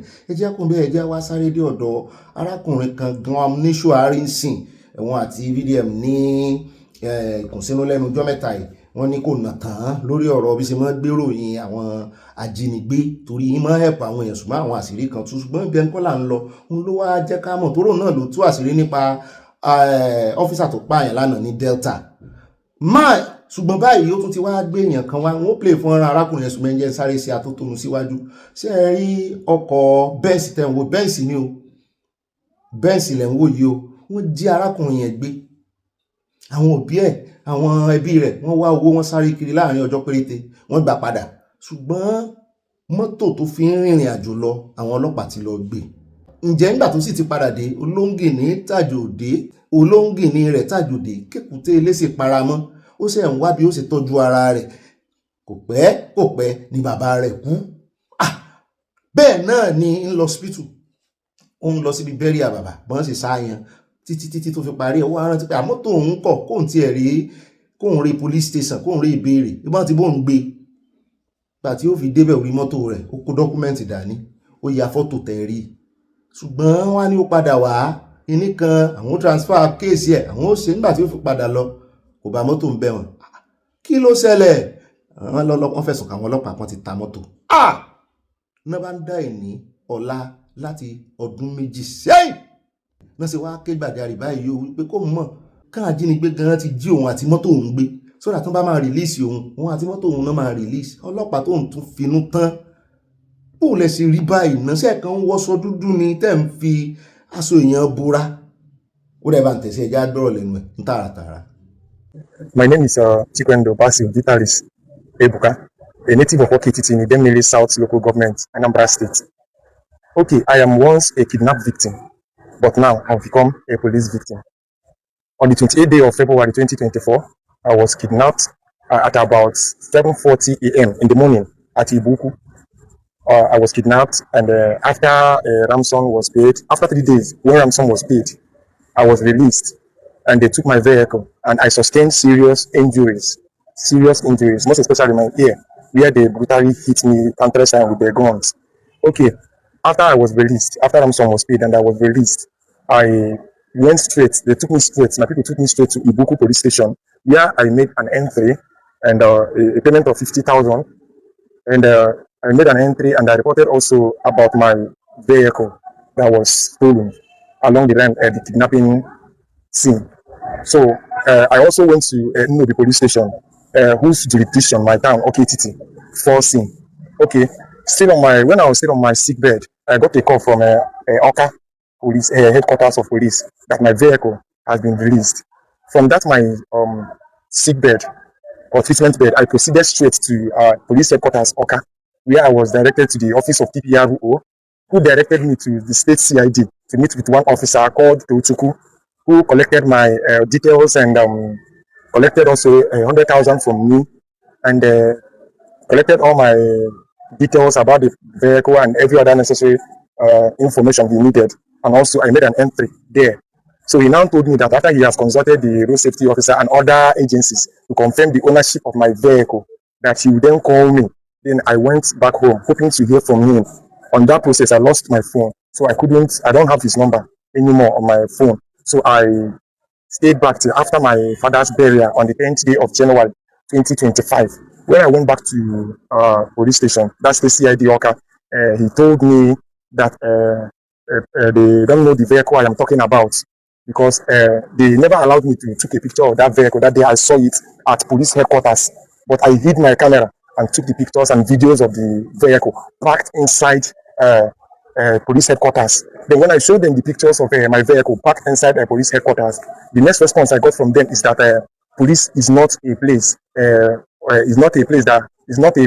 would dump impounded vehicles. So I further seek for clarifications on that. So they say I shouldn't bother them again. That police is not a place they park impounded vehicles. So the registered number for that vehicle is DWR 138 DWR 138 DWR 138 BK. Please, I am calling on Nigerians. I am calling on the good citizens of Nigeria. I am also calling on the new IG of police, Mr. Tunji Dasu. Mr. Tunji Disu, the new IG of police. I am calling on you to please reign justice on my favor. Please, that is my only hope of surviving again. Please, Nigerians, please help me. I really need to set myself back, because from then I've been suffering from hand to mouth, and life has not been easy for me ever since then. And the vehicle make is a GLK 350, GLK 350, Mercedes Benz GLK. òun náà lẹ ti gbọ́ yẹn bá ń dá sí o, ẹgbọ́n ta ló burú jù nínú àwọn agbófinró yìí àti àwọn arúfin, torí èmi ò fẹ́ rí yàtọ̀ láàrin gbogbo tí ń ṣẹlẹ̀ yìí. Iléeṣẹ́ ọlọ́pàá tí ó ti rọ́tìn, ó ti ń tàdín, ó ti ń yọ̀dín. Ìwọ̀nba àwọn èèyàn péréte, bóyá àwọn èèyàn péréte ló dànù wọn. Ẹ wá wádúrú ìyà tí Ọ̀gbẹ́ni jẹ lọ́wọ́ agbésùnmọ̀mí, ó tún wá jẹ ìyà láyà arú ẹ̀ lọ́wọ́ ọlọ́pàá. Ọ̀gá ọlọ́pàá kan wá rè ta mọ́tò, imagine. Ẹ mọ̀rún ṣẹ́rí àwọn tí mo ń tú àṣírí wọn kọ́ ni èmi máa gbọ́kàn sí o. Àwọn tó ti ṣe kílẹ̀ tó pòsìkà, nǹkan ti bàjẹ́. Ọlọ́run ló mọ iye mọ́tò tó ti gbà, Ọlọ́run ló mọ iye àwọn èèyàn tó ti sọnù. Àná tún máa sọ fún àwọn ọmọ aráàlú wípé we will waste you. Imagine that language. Mi ò mọ látàná yẹn, ṣérú eléyìí ló yẹ kó tún tẹ̀lé irú ìròyìn tá a gbọ́ lánàá. Ẹ jẹ́ wá fọbalẹ̀, ẹ jẹ́ àdọ́dọ̀ bàbá Wándé. Ọ̀rọ̀ kan ní bàbá Wándé sọ tó ń jà rìnrìn. Wọ́n kàn béèrè question lọ́wọ́ yín ní kẹ́ bá ń dá sí. Wọ́n ní bàbá ní bọ́ bá fẹ́ràn ara rẹ̀, ọkùnrin náà bá wí o. Wọ́n ní bọ́ bá fẹ́ràn ara rẹ̀ níyàwó rẹpẹtẹ bíi tèmi, ẹ máa gbọ́ o. Wọ́n wá rí ṣùgbọ́n bọ́ bá fẹ́ràn ìyàwó rẹ̀ ní ìyàwó kan ṣoṣo, ìyàwó rẹ̀ náà ni ó ní. Mo ní kí ni bàbá ìtún rí? Sán jan fámọ́lẹ̀ ni ojú ifá wo ni ojú ifá wo ló ń sọ bẹ́ẹ̀ fún ọ? Mo wá ní wọ́n wà béèrè lọ́dọ̀ ẹ̀yin bàbá mi, ẹ mọ̀ jẹ́ kàn wọ́n mi ò ṣe kò sóbìnrin bí kọ́mọ̀dé pé bọ́bí ṣé wọ́n lòun encourage àwọn dádì wa wọn ni wọn encourage o question làwa béèrè torí àmọ́ ilé táwọn ọmọdé tá a bí táwọn náà ń gbọ́ ní ìsìn kan ní ọmọ Fẹ́mi Kútì gbọ́ lẹ́nu rẹ̀ tó fi ń ṣèwàwù ẹ jẹ́ á la ọ̀rọ̀ yìí o ṣé tẹ́lẹ̀ náà wọ́n ní bọ́kùnrin bá ní ìyàwó kan ìṣòro kan ìyàwó méjì ìṣòro méjì ṣùgbọ́n báyìí wọ́n ní kọkùnrin níyàwó rẹpẹtẹ ló tún wáá pè jù sítorí pọ́bìnrin pọ̀ jọkùnrin lọ ni kán lè jorúkọ wa kí ló fa ẹ̀bà ń kọ́ mò ń retí ẹ̀nu kọ́mẹ́sẹsẹ wọn fojú fo ó dà ní rí bá lọ́nà Abala ti Sanawole ní pápá ẹja transcoa sọ́dọ̀ àyá nínú abẹ́lẹ̀ yìí olólùfẹ́ wa Abala comment section kò wá gbé wa débẹ̀ tààràtààrà àròjọ mùsùlùkùn bọ́ bá wá dilẹ̀ báyìí báyọ ó bá dénú yẹn bá wà pín o pápá ní èsì o kí n tó mọ̀ lọ wọn ò ní pa àyà wọlé bẹ́ẹ̀ bá pín o ẹ ti pín ọyẹ àyà wá gbá wọn olólùfẹ́ àdébẹ̀ nù Abala wọn. ó mà tún kí ẹ̀yin olófin akáàbọ̀ sínú abala yẹn Abala comment section mọ́ mi Elizabeth Oyeniyi mọ́ mi lùjẹ̀sà wọ́n ní Ọ̀gbẹ́ni Bobby area they just spy that boy like that. What's the problem of those police officers? Alfa Olosuka want to trend the new. These people are wicked. They kpai all the family so sad. Oòduà nation no going back. Ẹ wo bọ́rọ̀ Nàìjíríà sì dànù páípáípáí lọ́tún lósì wọ́n ti ẹ̀ ní ọlọ́pàá ẹ̀wọ̀n nínú EndSARS ló wà tẹ́lẹ̀. Bẹ́ẹ̀ náà ni ẹjẹ́ adarí sọ́dọ̀ ọmọ mi Ọmọ́táyà Kẹ́nọ́sì wọ́n ní Obi Alfa Asòsùká má ru ẹrù lélẹ̀ tó rù náà o. Àtàdésọlá Ọládèjì má mi ní Fúlàní ẹ kìí ṣènìyàn o mo bẹ̀ Ọlọ́run ọba ọ̀gá ògo kó pa yín rẹ́ lórílẹ̀‐èdè ayé o àwọn bíbínú tán o. Mọ́mí lùjẹ̀sà lẹ́ẹ̀kan sí wọ́n ní ìyẹn mọ́mí Elizabeth Oyeniyi wọ́n ní Ọ̀gbẹ́ni Bobby area o ìbá kà síwájú wow you touch my spirit with your song tonight olúwa àwa sádìyín ní ilé aláyọ̀ yìí o. wọ́n ní kí unfunny thinker kó sọ́ra ẹ̀ lórí ọ̀rọ̀ Oríyọmí o. Oòduà nation no going back àwọn tẹ lọ́ọ̀sì àti nǹkan panu PTO ní mo kọ́kọ́ kà wọ́n mi. bẹ́ẹ̀ náà ni mọ́mí Yẹmí Ìgè wọ́n ní ọ̀sọ́kọ́mọlẹ̀ Èkìtìkété ìyẹn Fáyọ̀sẹ̀ nọ́mbà wíwọ́n. ó mọ̀ fẹ́ràn Adébánjí owó ló ń sọ̀rọ̀ àmàmí owó ló ń sọ̀rọ̀ láyọ̀láyọ̀ jí o mọ́ mi adúpẹ́ Ọlọ́run tó ti jí wa sílẹ̀ àlàyé ẹjá wa lọ sọ́dọ̀ mọ́ mi mo ní Sọ́lá wà I love ìran mi. wọ́n ní ọmọkùnrin tí wọ́n pa níta gbangba yẹn iṣẹ́ tí wọ́n rán ọlọ́pàá yẹn ló jẹ́ wọ́n fi pa bọ̀bọ́ yẹn lẹ́nu mọ́ ni wọ́n fẹ́ kó kà ní o wọ́n fẹ́ kó confess mo rífẹ̀ẹ́ tẹ́ sẹ́ǹdì sí àti nǹkan panu wọ́n láti darí sí ọ̀dọ̀ àmọ́ mi náà ni o mo ní Sọ́lá wà wọ́n ní Ọ̀gbẹ́ni Bobby ẹ̀kú iṣẹ́ takuntakun Ọlọ́run ní iṣẹ́ Ọlọ́run á wà pẹ̀lú yín àmì iṣẹ́ rí làbíbi yẹn ó ní ọmọ ní skul ó dẹ̀ ń pe ìwé kíkà ní scam ṣé bí ẹ̀rí ọmọkùnrin tó jáde tó ní kéwú tí àwọn ń ké àwọn kò rí sí bẹ́ẹ̀ ni mo rí tó láwọn ò fi ríṣẹ́ tí ń ṣépè wípé kí ló dé tí wọ́n máa wọ̀n lẹ́rù bẹ́ẹ̀ náà ni báàmí Olúyọmí Olúwọlé wọ́n ní how are you good sir hope you are good nọ̀fẹ́kọ̀ hope you are good sir báàmí kí ló tẹ̀ ń lo sà fún mi èmi ni wọ́n lò sà fún yín ó dáa mo fún yín sà méjì sàṣà so terrible for our soldiers tán pa copper what a pity this is unfair why na Rotarian Olúwọlé from Houston Texas wọ́n tẹ lọ́ọ̀ sí a báwa mi tẹ́ bá ti fẹ́ kọ ìpànìyàn gbà mí ẹ máa lo páì. torí bí ò bá jẹ́ bẹ́ẹ̀ kọ́mẹ́ǹtì yín YouTube ó máa àìdí ẹ̀ ni o bẹ́ẹ̀ náà ni ọ̀pọ̀ ìgbà wọ́n máa ń restrict program débi wípé àwọn èèyàn ò ní rí torí ẹ̀ ni mo ti máa ń sọ pé ẹjá máa kọ́ Yorùbá gbogbo any volatile word tá a bá fẹ́ lò bẹ́ẹ̀ náà ni mọ́ mi Mrs Power Mrs Sipa wọ́n ní all Yorùbá káàró jíire did not send Aláàfin to Jeba Kwara State he went for ìrọ̀ mọ́túnjẹ́ apàdà sẹ́yìn mọ́mọ́ mi ṣé ẹ̀ tí ìdáríjà Aláàfin náà ni ó ti tó bẹ́ẹ̀ náà ni ẹjẹ́ lọ sọ́dọ̀ mọ́mí Alhaja Modina Solomon wọ́n ní governor is waiting for him to come back and reclaim his throne àbí what is the excuse. kò yé wá àmọ́ excuse wọn lórí ọ̀rọ̀ ìpẹ́tùmọ́dù o. bẹ́ẹ̀ náà ni ẹjẹ́ àdọ́dọ̀ màmí tó iná rí wọ́n ní useless thinker I pity your ministry kì í ti ẹsẹ̀ ministry ló gbé dání o ó ti fọ́ọ̀lù ara ẹ̀ bó ṣe wà ẹ̀.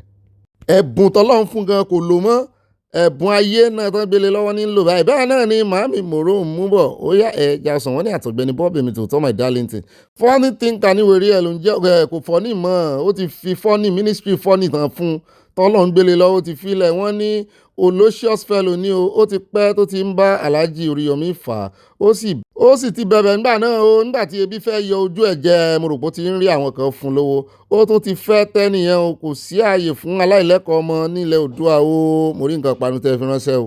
mami anasu mo rí pọ̀ yín o ẹ sọ pé pọ̀ gbogbo lé pọ̀ Oòduà nation no going back no chance for Sharia in Yorùbá land at all mọ́ mi tẹ́ lọ́ọ̀fù sí a. At Michael Jr. wọ́n ní èmi tó yìnyín Michael also known as Hallelujah wọ́n ní wèrè ní àwọn ọlọ́pàá South Africa yẹn o. Wọ́n ní wọn ò ṣe iṣẹ́ wọn bí iṣẹ́ o. Wọ́n ní ó yẹ kí àwọn ọlọ́pàá máa kọ́ àwọn ọmọ South Africa yẹn, kò sí ẹni tí ò lè dán irú ẹ̀ wò ní gbogbo ìlú ọba o. Bẹ́ẹ̀ náà ni Mahami Dorcas Jallow ní Netherlands màmá Bobby wọ́n ní mo ṣẹ̀ṣẹ̀ gbórí wọlé ni láti ojú fèrèsé mo jẹ́rìí mo rí. Náà ni wọ́n tẹ̀síwájú Mahami Michael Jr. wọ́n ní èmi tó yìnyín Michael also known as Hallelujah láti Súlérè ibà gbọ́ má bí wọ́n mú jẹ́ wọ́n ní Habib Lágbàjì ẹnu ti bá tiẹ̀ jẹ́ báyìí ó yẹ kí wọ́n jù sẹ́wọ̀n ọdún kan wọ́n àti ìtura yẹ ó kú mufti báyìí o tá a bá fi ọmọ wé ọmọ àlù kan pa Nàìjíríà sí Amẹ́ríkà ọ̀nà jìn sí ara wọn o. Bẹ́ẹ̀ náà ni ẹja lọ tààràtàrà láti Súlérè ẹja lọ sọ́dọ̀ bàbá mi Martins Wálé-Mark wọ́n ní àyà àti làbí 5 and 6 wọn jọra wọn rìn pàdé rí àyà ni arọ́wà sí fún Làbíbù say no to Sharia law in Yorùbá land bá mi yọ yẹ kò ní yẹ ẹ lẹ ṣùgbọ́n kọ́mẹ́dì yìí yẹn ó lakọ̀ lára àyà o àyà lóhun ò mọ̀ rí o. Bẹ́ẹ̀ náà ni mọ́mí Amíge wọ́n ní irú ìròyìn burúkú gbogbo lè yí o ìpànìyàn ti pọ̀ jù o. Báàmí Abẹ́ Ayélọ́jà wọ́n ní this terrorist problem can never happen in America. American government would have ended it a long time ago. Bàbá Abẹ́ Ayédèmákẹ́ from Baltimore, Maryland wọ́n tẹ lọ́ọ̀sì àti nǹkan panu. Mọ́mí Stella Odele wọ́n ní Ọ̀gbẹ́ni Bobby ẹjọ́ owó tí bàbá Tinubu kó fún àwọn gómìnà yìí ṣé wọn ò lè fi tún hospital ṣe ni àbí kí ni iṣẹ́ commissioner for health wọ́n dojú ti wà ẹgbà wá o mọ́mí mo láìkì lọ́ọ̀fù tẹ̀tẹ̀ sí ayé o oríire gidi. Báàmí rẹ́mírẹ́mí iye kan trump wọ́n ní Ọ̀gbẹ́ni Bobby condolences to foreigners tí wọ́n pa ní South Africa when these people confiscated lands of the white South Africans and President Trump tí ó lòdì sí wọ́n ṣe lòdì sí wọ́n gbà àwọn ayé pariwo 5 lines ní àlè lòjú bá ń lọ ẹ mọ́ bínú. Mọ́mí Fúnmilọ́lá yọ ìyẹyìn Fúnmilọ́lá Bello mi ọ̀wọ́n wọ́n ní Ọ̀gbẹ́ni Bobby ọkọ wa aláàánú kò ní wọ́n gbogbo wa mi àṣẹ Èdùmàrè wọ́n ní ọmọ olóde òkúta mi ọ̀wọ́n wow I can't love you less olólùfẹ́ wa CSI love you sir wọ́n tẹ love sir wọ́n fọ̀gẹ̀dẹ̀ ránṣẹ́ 100% mo rí rose flower tó ń dórí ẹ̀ yọ ìyẹn mọ́ mi we love you all together. And I love you specially. Bẹ́ẹ̀ má jẹ́ kí ẹlẹ́yà gbọ́. Bẹ́ẹ̀ náà ni Báàmí Lámídì wọ́n ní ẹ̀yin ọba ìjòyè olóṣèlú ìran Yorùbá Odùduwà alálẹ̀ abáwadìde pàṣẹ àṣìṣe ìparun fún gbogbo ọ̀tá ọmọ Oòduà mú láìkì bàbá mi. Wọ́n pàṣẹ àṣìṣe ìparun fún wọn ni every time mú láìkì. Yorùbá ilẹ̀ Oòduà Yorùbá ni ó ṣe ìparun fún gbogbo àwọn ọ̀tá ọmọ Yorùbá. Bẹ́ẹ̀ náà ni ẹjẹ́ àdọ́dọ̀ mọ́ mi Stella Ògúnbàjò wọ́n ní abiyamọ okú ọ̀rọ̀ ọmọ Ọlọ́run àtúnyìn nínú gbogbo àwa abiyamọ àní fojú sunkún àwọn ọmọ wa o. Ọjọ́ tí ebi wọn máa pa ilé àwa àti àwọn ọmọ wa ò ní sí nílé lọ́jọ́ tí ebi bá ń pọ̀nà náà o àwa àti àwọn ọmọ wa a ò ní sí lọ́nà lórúkọ Jésù àmín. Alhaja Modina Solomon wọ́n ní it's better for Alhaji Oriyomi to make his move. Some people have to learn in hard way. Mọ́mí Modúpẹ́ Táíwò wọ́n ní Bobby mi ọ̀wọ́n mọ́mí ẹ̀gbọ̀pọ̀ lọ́wọ́ mi wọ́n ní ẹ kú iṣẹ́ àtàrà Olúwa máa bá yín ṣe àmì láṣẹ Èdùmàrè ọ̀la ní birthday ọkọ Ọláwálé wow 75 years old tomorrow 29th of April èyí náà dàgbà lórúkọ Jésù nínú owó ọmọ àlàáfíà ara lórúkọ Jésù àmì àwọn aráyè fún bàbá ó yá dádì o Ọláwálé wá pẹ́ láyé dádì o Ọláwálé ẹ máa jẹun ọmọ àtọmọ ẹ ń bá ní kò ní rí bẹ́ẹ̀ àfọlójú àpòsẹ́nu tírélà àkùtùpà ẹ̀. Happy birthday to you bàbá wa dáadáa ọkọ ìyàwó mi àmọ̀rírì yín o torí ẹ̀yin lẹ fún wọn láàyè tí wọ́n fi ráàyè lórí ìkànnì yìí.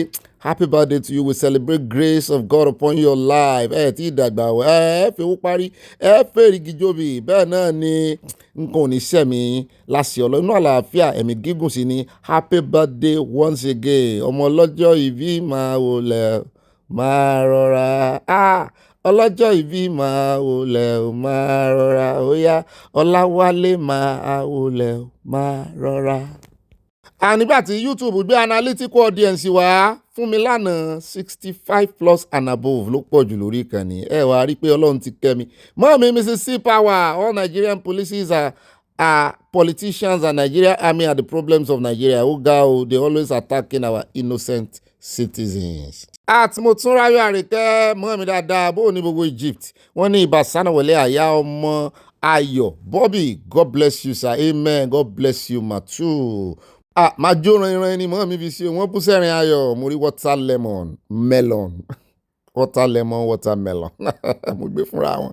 bẹ́ẹ̀ náà ni ẹjẹ́ wa dọ́dọ̀ at ọmọlẹ́wà adéṣọlá mọ́ mi dáadáa wọ́n ní ibà kanjú abẹ́ǹkò ibà pọ̀ ibà kùndùsì God bless you and your family greatly amen mọ́ mi àtẹ̀yìn náà you and I are highly appreciated for this ìdílé aláyọ̀ yìí o no sharia law in our land Yorùbá nation no going back wọ́n tẹ lọ́ọ̀sì àbáà náà sì máa appreciate yín nìyẹn o fáàyè tẹ́ ń filẹ̀ láti darapọ̀ mọ́ ilé aláyọ̀ yìí. bẹ́ẹ̀ náà ni ẹjẹ́ á lọ sọ́dọ̀ evangelist Dorcas Jádesọ́lá wọn ní ẹlẹ́à níbo ló wà wá tún baálé ẹ lára o baálé rẹ ti gbẹ̀mí o Ọ̀gbẹ́ni bọ́bí gbàtúrà lórúkọ Jésù gbogbo ìdílé aláyọ̀ àsìta ìbọn ò ní bá wa tọmọtọmọ lórúkọ Jésù àmì o. mo rọ́wọ́ ìfẹ́ tẹ́ fi tẹ àtẹ̀jíṣẹ́ ránṣẹ́ sí àbá mi Abdidama káfí wọn ní obì àtàyà àìmọye máa ń òzirú ti Rivers State yẹn ló wà lẹ́kọ̀ọ́ ìjì Carter Bridge ṣé pé bó ṣe lanúlẹ̀ náà nù bí ìgò tàdá. mọ́mí Agnes ọ̀sádé wọ́n ní Ọ̀gbẹ́ni Bobby láti ọjọ́ tí ọ̀kẹ́rẹ́ wọn ti ń ṣe epo ọbẹ̀ tí wọ́n fi ṣe dà àwọn ń pẹ́yìn jẹ ni o ẹ bá wa bí àwọn Quranic education o ẹni tó bá gọ̀ gbé o ẹni tó bá gọ̀ gbé ire o ire kàbìtì wọ́n tẹ lọ́ọ̀sì àti nǹkan panu. bẹ́ẹ̀ náà ni mọ́mí Abọ́láńlé Ògúndọ̀lá wọ́n ní ó bí àmà love àyà báwo ni o àyà ní dáadáa ni o kò tiẹ̀ jẹ́ ń dáhùn ẹ káàbọ̀ sórí ètò tòní mo rọ́wọ́ yín wọn mi love from Mama Dollar wọ́n tẹ lọ́ọ̀sì à ó jọ pé ìgan ni the first comment. mọ́mí Florence Alade wọ́n ní Ọ̀gbẹ́ni Bobby lobbycious àtàyà ó yẹ kí ìjọba wa lọ kó àwọn ọmọ wa kúrò ní South Africa ìjọba wo níjọba Ọlọ́run kò ní jẹ́ kí iná ọmọ kó jó wa àmì ò ṣe bí funny thinker yìí ló pe sí ẹ̀sà ní Monday ìgbọ̀ra Oòduà nation tètè dé o where sharia is not allowed wọ́n tẹ lọ́ọ̀sì àti nǹkan panu. àtiwáyé tí mi olórí ọ̀dọ́ wọn ní Ọ̀gbẹ́ni Bobby tiwa lórí ìkànnì aláyọ̀ yìí tèmi lẹ́yìn náà wọ́n ní thanks for singing the evergreen song of Pa J. Adelakun of Ayewa Gospel Group to make us telescope to one of the yesteryears meaningful inspirational gospel styles. bẹ́ẹ̀ àwọn ọmọ mi gbádùn orin àti àwọn bá mi o. bẹ́ẹ̀ náà ni mọ́mí Adésọlá Ọládèjì wọ́n ní aburú tí ń bẹ nínú gbígbé ọjà lé ọmọdé lórí ó pọ̀ o bẹ́ẹ̀ ni kọ́mọmọ́ kirikiri agboolé bó bá kiri kọjá ní agboolé àwọn ajínigbé mọ́dún tó ti ń lé ambush fọmọ ọlọ́mọ. bámi Samuel Olúwaṣẹ́gun wọ́n ní Oòduà nation no going back. àtàwà kúnlé wọ́n ní Ọ̀gbẹ́ni Bobby ó gbẹnu tán no sharia Yorùbá land no more Nàìjíríà wọ́n kàn fi ọmọ Nàìjíríà ń ṣe owó ní Yorùbá nation no going back inshallah àyà àti Bobby wọn yóò yẹ wá ní ilé aláyọ̀ ìyá mi kò ní yẹ lẹ̀. mami tó iná rí wọn ní Sátánì Olúwa bá òwì dẹ̀yìn lẹ́yìn mi ó yá dẹ̀yìn Sátánì dẹ̀yìn lẹ́yìn mi ẹ ṣe mọ́ mi ẹ rí i pé Sátánì ni bàbá yẹn tún ló ń bẹ̀ yẹn bàbá yẹn mọ ìjìnlẹ̀ nú ẹ̀mí. mami Stella Odele bú sẹ́rin ayọ̀ wọn ní Ọ̀gbẹ́ni Bobby ẹ ti mọ̀ pé ń gbé wa gùn kí bẹ́ẹ̀ ni tí bàbá God bá rí wa a sọ fún bàbá God pé Ọ̀gbẹ́ni Bobby ló ń jù wá sókè ẹ̀sìn ní wálẹ̀ láìláì mo rọ́wọ́ ọ̀fẹ́ tẹ́ ẹ fi tẹ̀ látòkè. mọ́mí Fúnmilọ́lá Bello lẹ́ẹ̀kan sí wọn ní Ọ̀gbẹ́ni Bobby ọkọ ọmọ Ìwó Olódò ọba ọmọ atẹnigbẹ ọlọ́mọ atẹnigbẹ rẹ̀ congratulations to America nígbà tí orílẹ̀-èdè Nàìjíríà gba òmìnira àfi kí Ọlọ́run gbà wá wá yá ọkọ rẹ ọ̀rẹ́ mi Mama Ògúndọ̀là love you Obi I'm kissing you too. Mami Victoria Badejo wọ́n ní good evening ibà ìfẹsowápọ̀ àti gbogbo ẹbí aláyọ̀ mọ́mí ọ̀yẹ̀yìn o this cleric is full of ìgbẹ́ and shameless. Nigeria government should pick him up to serve as a deterrent to others. oníjàgídíjàgan Muslim Oòduà nation no going back ire o. bẹ́ẹ̀ náà ni mọ́mí fi wáìnì rẹpẹtẹ ránṣẹ́ sí amẹ́fà ni wọ́n fi ìfẹ́ tẹ̀ láàrin. bẹ́ẹ̀ náà ni mọ́mí Grace Olùṣòótọ́ wọ́n ní irú àwọn mùsùlùmí alákatakítí báwọn yìí ò jẹ́ kí àwọn náà jẹ́ kí ìjọba Nàìjíríà máa ṣe bí ìlú tó kù káàkiri àgbáyé o. ó jẹ́ ọgbẹ́ ọkàn ní gidigidi fún irú ọ̀rọ̀ burúkú òfò àti àdánù ní sísọ ọ̀rọ̀ òpònú báyìí rárá. mọ́mí Adésọlá Ọládèjì wọ́n ní elétè mọ́mọ́ rí mọ́mọ́ ṣebí náà ló wá fún mọ́mọ́ àbẹ́tẹ̀ ló wá wò mọ́mọ́ fọ́nìtìǹkà náà ń kọrin fún. at Kudirat Wahab wọ́n fọ̀gẹ̀dẹ̀ ránṣẹ́ mórí carrot ìgbín tún rèé o àyà wá rè ṣe àyàn gbìn yìí o ẹja mọ́ mu wáìnì lọ. bá mi olórí ọ̀dọ̀ white team wọ́n ní Gẹ̀ẹ́sì ní gbogbo yín sọ nípa iná àdúgbò yín ẹ kò fún àwọn oníṣẹ́ iná NEPA ní ọwọ́ kúndúrú wọn lẹ́sọ̀ ọwọ́ kúndúrú sí wọn o ẹ sì ń fẹ́ an unepileptic power supply all simple essential fair life living conditions are hard to get in Nigeria due to corruption. báàmì Olúkáyọ̀dé Hamzat wọ́n ní àmì o Ọlọ́run á dójú tì wọ́n o èyí tí ẹ wí yẹn àrò àrọ̀ mọ́ abanijẹ́ ẹ̀kọ́ dílẹ̀. àtòyìn ní Ancestral TV wọ́n tẹ love sí àti nǹkan panu arówó yín o kọ́lọ́njọ́ kó bá ń fún yín lẹ́bùn ọ̀sẹ̀. Mami Stella Ogunbaju wọ́n ní ènìyàn mà ní ká ọmọ kékeré ọmọ ọdún 10 níjíǹjí òwúrọ̀ kùtùkùtù ayé rẹ̀ ẹ̀dẹ̀ pàdánù wọn lù pa. Bí Ọlọ́run ti ń bẹ tí ẹ̀mí rẹ̀ ń bẹ ẹ̀ ní bọ́ nínú rẹ̀ láìláyà mí.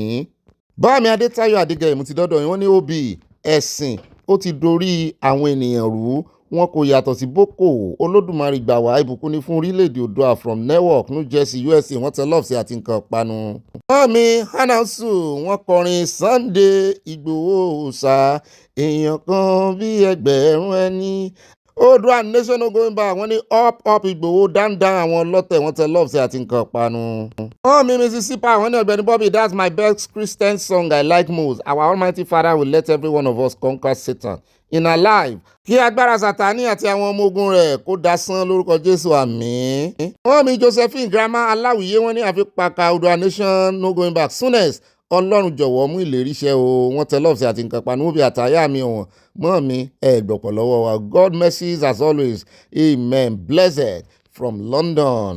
Mọ́mí Oyèmí Sàlá wọ́n ní mo kí yín Ọ̀gbẹ́ni Bobby àti gbogbo ẹbí aláyọ̀ wa náà kí yín mọ́mí àwọn Boko Haram ló pa odidi ìdílé kan run àwọn kan wọ́n sì ń rí bẹ́ẹ̀ ni repentant Boko Haram àwọn apanijayé no sharia in Yorùbá land yo Yorùbá nation no going back wọ́n tẹ love sí a o.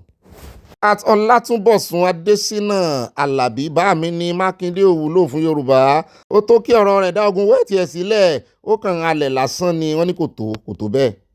ẹlẹ́yàmí ẹ̀mí ọ̀gá aya rere lọ́dẹ̀ẹ̀dẹ̀ ọkọ̀ at 4 mate year breedings wọ́n ní orin yìí ti gbé mi lọ sí orí òkè keje. Mami at Christiana Mustapha ẹ ṣeun máa o ọkọ tèmi nìkan a ò ní wá yín tí o ẹ ò ní bá wọn kọrin níbojì òkú lágbára Ọlọ́run àmì àṣẹ Èdùmàrè àti gbogbo wa I love you babe I love you too baby. Àtàbíọ́dún Adéyẹmí wọ́n ní ẹ káalẹ́ Ọ̀gbẹ́ni Bobby mi yóò sì yẹ yín wọ́n ní ẹ kú ọjọ́ mẹ́ta ọjọ́ kan pẹ̀lú o mo fẹ́ kí ẹ bá mi sọ fún àwọn bàbá wa tí wọ́n máa lu tí àwọn màálù jẹ oko wọn kí gbogbo wọn lọ gbin bàrà tí màálù bá ti jẹ ewé rẹ̀ wọ́n máa kú ni. àwọn wèrè tó ń dá màálù yẹn wọ́n dá mọ̀ tí wọ́n bá ti rí wípé wọ́n gbin bàrà wọ́n máa kó màálù wọn sá lọ ní Yorùbá nógan wọ́n ní ẹ̀rẹ̀ gbin bàrà ó ju 5 lines lọ ṣùgbọ́n torí n tó wà nínú ẹ̀ àkíyèsí pàtàkì ni wọ́n ní kí gbogbo àwọn bàbá wa àwọn àgbẹ̀ ẹ̀rẹ̀ gbin bàrà yí oko yín ká kò jù bá náà lọ wọ́n tẹ lọ́ọ̀sẹ̀ àti nǹkan panu ẹ ṣeun bàbá mi yọ yẹ yín. báàmì Oríọlá Reese wọ́n ní Obi báwo ló ṣe báyìí sọ ara rẹ o so mọ̀ pé ó ní bí ara olúkálùkù ṣe tètè máa ń gbéra sí fún ẹ̀mí mò ń wa ọkọ̀ lánàá ṣe ni gbogbo ojú mi sú tí ara mi ṣe gìsgìs ọpẹ́lọpẹ́ ọmọ akátá dúdú kan tó wà lẹ́gbẹ̀ẹ́ mi ló fọwọ́ pa mí láyà ẹ̀mí gbé yín wọ́n wá àyànà wá fọwọ́ pa tẹ́ ẹ fi padà sínú ara tí yín bá yín màá tún orin yẹn kọ Oríọlá Reese from Dallas Texas. Mami Dorcas dúró olúwa tún mi ṣe mo ti dọ́dọ̀ yín wọ́n ní àṣìṣe àgbò ní mú àgbò báyà rẹ̀ sún o ẹlẹ́dàá Ìgbòho ló mú fọ́ní tí ń ka àṣìṣe o ó ṣẹ̀ṣẹ̀ bẹ̀rẹ̀ àṣìṣe ni o. owó Ọ̀yọ́ state ní Mákindé ná fàtìkú o àbẹ́ẹ̀ rí àwọn ará Ọ̀yọ́ wọn lówó yín ná o. Báàmì Adébẹ̀rọ̀ Kẹ́hìndé wọ́n ní ǹjẹ́ ẹ ti gbọ́ pé kí ni wọ́n ní gbogbo àwọn jihadist tó wà ní Mali ní ọwọ́ ti tẹ̀ ẹ wò mo rí fọ́nrán kan àwòrán tiẹ̀ ni inú mi sì ń dádùn wọ́n ti ní kí wọ́n lọ pa gbogbo wọn tó lé ní 300 ṣùgbọ́n Nàìjíríà ń dáríjì wọ́n náwó lé wọn lórí wọ́n ń kó wọn dà wọ́n pọ̀ mọ́mọ́tọ́ ó máa ṣe bá mi yọ yẹyin ẹ ti di méjì lọ́wọ́ mi báyìí tẹ́ ẹ mọ́ fún wa ní news mo fẹ́ kí gbogbo wa náà mọ́ fún wa ní news tí Bobby àtọ̀gbẹ́ni Bobby ò bá gbé àti àyẹ́ ò bá gbé kán mọ́ fún wa nínú abala àwọn èèyàn mọ́ ń ka kọ́mẹ́ǹtì kódà ẹ ṣeun bá mi yọ yẹyẹ ti Olúfúnkẹ́ mọ ẹ Fájímólú mọ mi Stella Òdèlé náà mọ fún wa news yìí o bẹ́ẹ̀ náà ni mọ mi Comfort Adéoyè wọ́n ní Ọ̀gbẹ́ni Bobby wọ́n bú sẹ́rìn ayọ̀ wọ́n tẹ love sí wa wọ́n ní bí ẹ̀mí bá lọ gbé yín èmi ò tiẹ̀ gbà bẹ́ẹ̀ náà ni at Precious wọ́n tẹ love sí àmì òmò tí ìgbúrò ìyàwó mi tuntun Mariam Cypriano Máàmi Olúfúnkẹ́ Fájímólú wọ́n ní Bobby Rufai Oseni ní Arise ìyẹn Arise TV sọ nígbà tí Tinubu lo ọdún ọdún mélòó mọ́ mi ẹ̀rántí fi sí o wípé tí kò bá lè gbé ọmọ nàìjíríà síwájú kó dá wọn padà síbi tó ti bá wọn àbí òsàbò lè gbèmí fèmílẹ̀ bí tó ti bá mi. Chigori jí Lebanese nàìjíríà ló bá Abacha lùtì owó wa lọ sí amẹ́ríkà òní báàtì náà ń lò láti jẹ nàìjíríà run báyìí àwọn èèyàn ń wòran wọn ń wò sí ẹyẹ rẹ̀ tó dorí kodò èmi náà ń gbọ́ nípa Lebanese yẹn.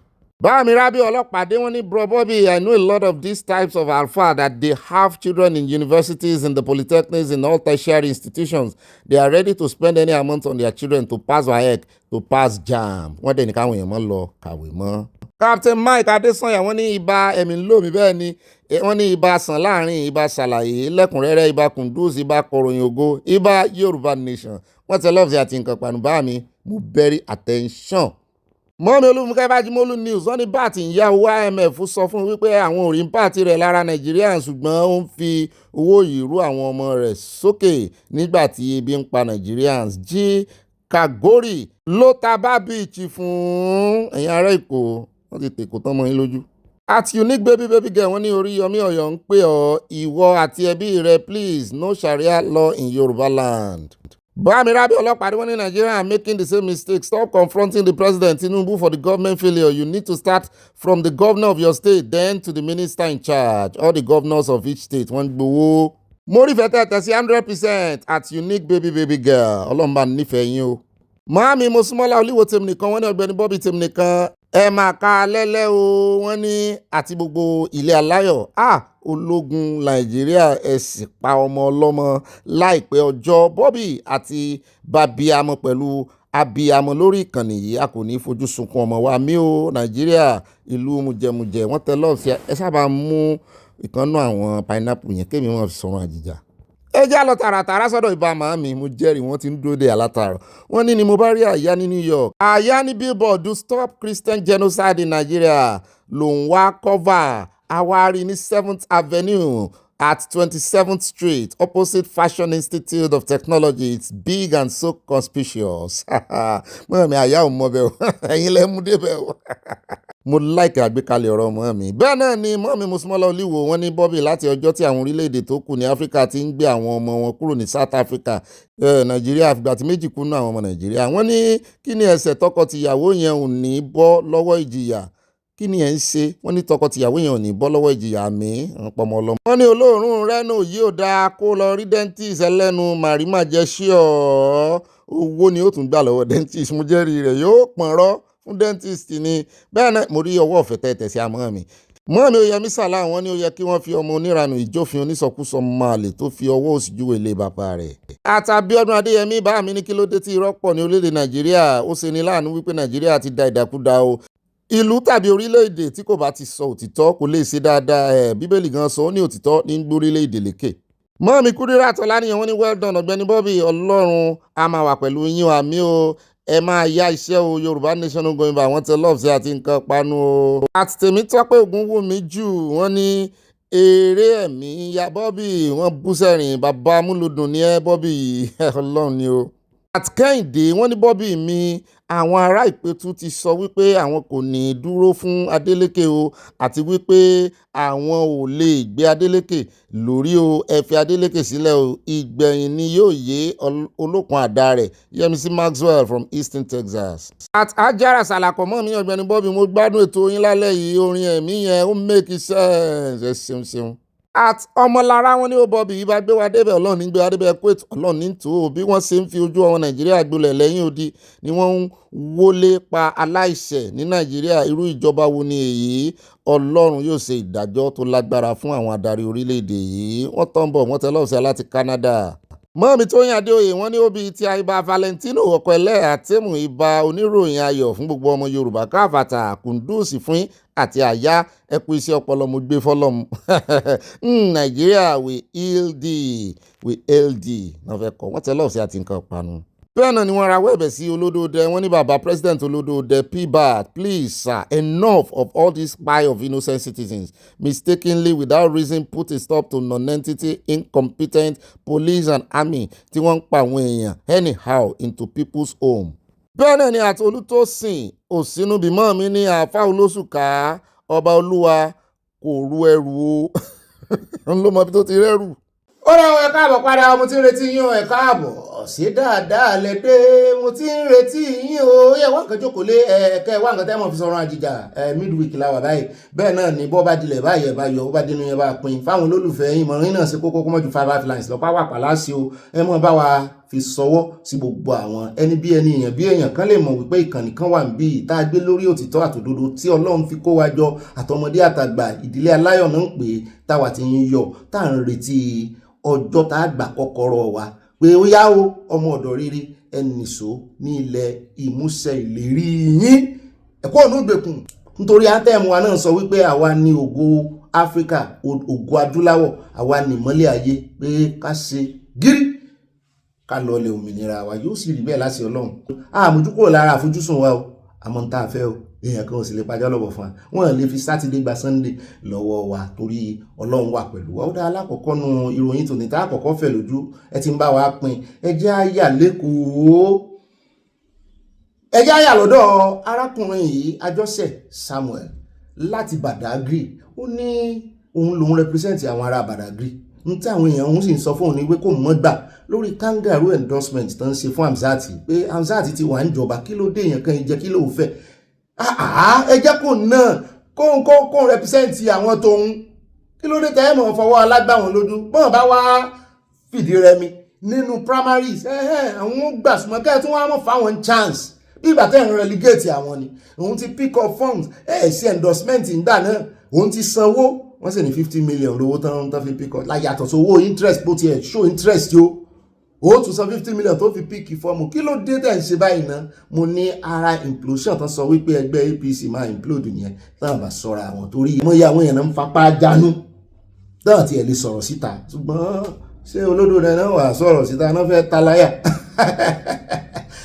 wọ́n ti fi olórí ilé ìgbìmọ̀ asòfin lẹ́kọ̀ọ́ wọ́n ti fi délé òun ló kọ́kọ́ sọ fún wa ṣùgbọ́n ẹjá gbọ́rọ̀ lẹ́nu arákùnrin nítorí tó fi ń sọ bẹ́ẹ̀ tó fi ń pe odidi endorsement APC ní kangaroo endorsement àti ìrìkọlódúdẹ sọ̀rọ̀ lóòótọ́ o ṣùgbọ́n akàn ń fi ọkàn kejì ní pé àwọn tó sọ̀rọ̀ yìí náà tán bá ti sọ̀rọ̀ wọ́n ti gbọ́ láti ẹnu olódòdẹ nìyẹn ṣùgbọ́n Rufai náà ní ká mọ̀ rò bẹ́ẹ̀ o ká dúró olódòdẹ sọ̀rọ̀ ká sì gbọ́ lẹ́nu ọmọ rẹ̀ tààràtàrà pé kì í sóun ló kan òyìn ṣe yìí ẹ kọ́ wà ní tẹ̀tí Mr. Àjọṣe sí náà. I can boldly tell you something that the race is just beginning. And every one of them that are standing on the queue behind Hamzat, they're like our fathers, and they understand the definition of what consensus is all about. And then when you are talking about consensus, they've not even gotten a candidate to fill the forms. Screening has not been done, and they're already talking about consensus when they don't even know who are all the candidates that are interested in the forthcoming election. I can tell you, I picked my my nomination form today, and this is just the beginning. Eventually, what we're telling people is that the masses are the one that will vote from every ward of Lagos State, not just the GSC members alone. So if GSC members, for whatever reasons, everybody is coming behind Dr. Hamzat, well, they have the constitutional right to do that, but we can tell you that when you go to the streets of Lagos, you go to all the wards, everybody is yearning for change, and then we have done a whole lot of work, but we have the base that can mobilize into this next election. And come 2027, I believe that SME Gold is going to be the next, is going to be the candidate representing APC in the general election. Thank you. What gives you this assurance? Because on one hand, we've seen quite a number, and some of the big wigs and the heavyweights in the APC in Lagos have spoken. The governor has spoken. GSC has spoken. Femi Gbajabiamila, the chief of staff to the president, he has spoken. We've seen quite a number of visitation and consultation, pictures and photo ops with Mr. Obafemi Hamzat, with the former governor of Lagos State, Babajide Babatunde Raji Fashola. We've seen quite a number of people that have queued up and endorsed Obafemi Hamzat. Is it not a clear indication that this is where the leader of your party in Lagos, President Bola Tinubu, is headed? Because we understand that once he says it, these are the mouthpiece, these are the people that give the indication where he wants and how the party is headed. So are you against the decision of the endorsement or the body language of the ultimate leader of Lagos APC, Bola Tinubu?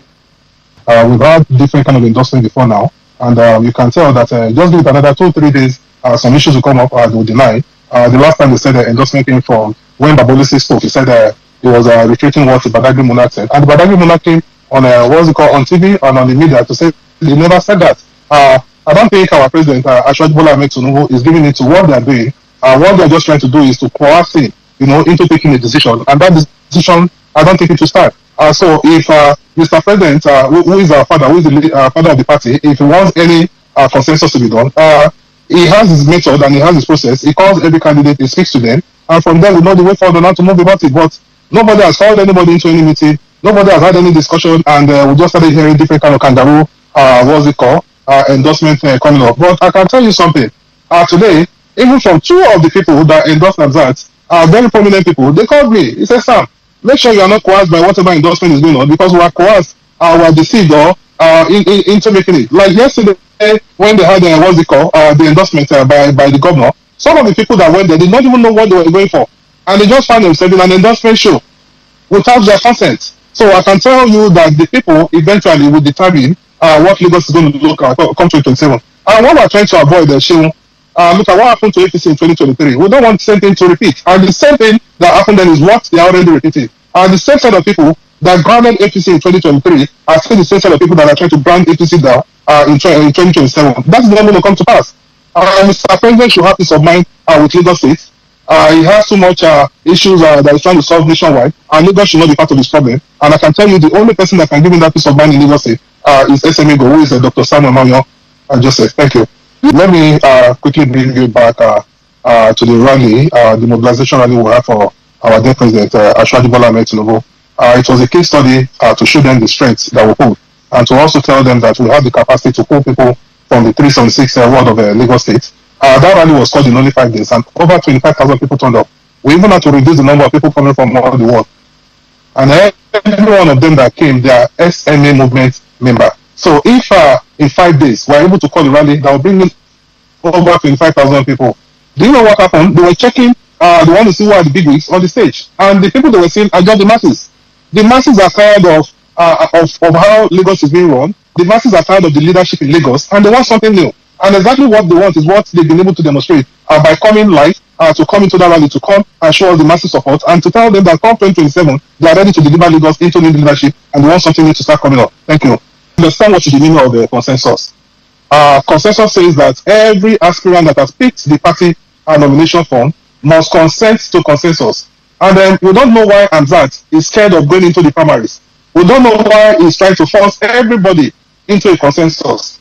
If you are big and you have the popularity, you have the network, you have the grassroots, then let's go into the primaries. Why is everybody scared of the primaries? I personally, I need to endorse before an endorsement. I need to endorse before a consensus can come into place. But in the absence of that, everybody must go into the primaries. That's what the Constitution says. And we're all going to meet in the primaries. And let everybody come in to test their strength, and we'll see the result on 2027. I mean, in the next few weeks. You get to see the results. ó náà lẹ́ti gbọ́ yẹn eléyìí tó sọ last ni mo ti fẹ́ bẹ̀rẹ̀ kí n tó lọ sórí bí Èkó ṣe lose in 2023 tó ń ṣe ìkìlọ̀ ní kíkankíkan wípé ẹgbóhùn òun ké tantan báyìí o nípa ti Hamzat tó sọ wípé ó ń fi agídí mú àwọn èèyàn pé ẹ̀rù ń bà á àyà rẹ̀ ń já tí ò fẹ́ ṣe primaries. Àwọn akẹgbẹ́ rẹ̀ náà ẹgbẹ́ APC ló wá ń dá lóhùn wípé kò lẹ́nu ọ̀rọ̀ mẹ́ o tó ń sọ wípé leadership ìpínlẹ̀ Èkó ti sú àwọn èèyàn pé ta ló sọ bẹ́ẹ̀ fún pé ó ń dọ́gbọ́n tẹnu àbùkù ba ìṣèjọba Èkó ni àti wípé tí ọ̀gá wọn ń ṣe ní federal ó náà ni Hamzat ń ṣe pé ó bá lè pa yín lẹ́nu mọ́ tó sì emerge as consensus pé kò sí ní tó burú pé ṣebí ń tán Buhari olódòdó sí náà nù. Ṣùgbọ́n ìkìlọ̀ tó ṣe lẹ́lẹ́kejì yẹn ó ní àwọn èèyàn wá ń rí sí wípé lóòótọ́ ni o ara tí ó jẹ́ kí Ààrẹ olódòdó lùsì Èkó sọ́wọ́ Peter Obi ní 2023 nìyẹn o tí wọ́n mọ bó ṣe jẹ́ wípé àbò lẹ́sẹ̀ lùsì stronghold yín pé wọ́n bá wọra wọn ràn tán fojú tẹ́ńbẹ́lú wọn tán bá play godfatherism tí wọ́n múnú bí àwọn èèyàn náà ẹgbẹ́ APC wípé àwọn arábí ni ó kò bá wọn ṣùgbọ́n ó kú nìbọn ọ̀rọ̀ ẹjẹ́ asáré gbọ́ lẹ́nu Rufai níbi tó náà ti ganu sí máìkì ọ̀gá mi ẹ̀yin ní kẹ́ ẹ ṣe introduction rẹ̀. Ó dẹ̀ káàbọ̀ padà pápápá láṣẹ tó jọun láàfiwé wọn ẹjẹ́ asáré dé ọ̀dọ̀ Rufai òsì ní kílò náà ń sọ lórí ọ̀rọ̀ rẹ̀ ò yé mi. Olódò rẹ ló lè sọ̀rọ̀ wọn ní àbòsí ni Rufai fi ń ṣe ó dẹ̀ ẹjẹ́ gbọ́ àbòsí rẹ̀.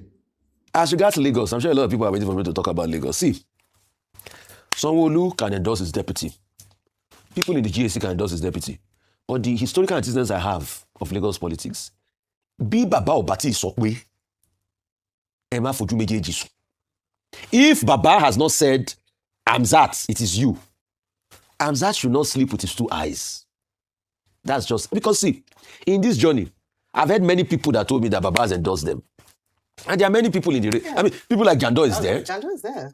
There's somebody too that I think has contacted me that maybe probably we should even give a chance to speak. And that's from Badagry. They're saying the Badagry angle too should be there. True. So I'm also very skeptical, you know. And you see, I always remember the case of Ambode. I also remember the case of Obasa. When everybody thought, oh, Baba had a hand in Obasa's removal, it turns out Baba Osokwe, Obasa is back there today. So when it comes to Lagos politics, Jagaban, Kabi Esieko. Where do the people come in? No.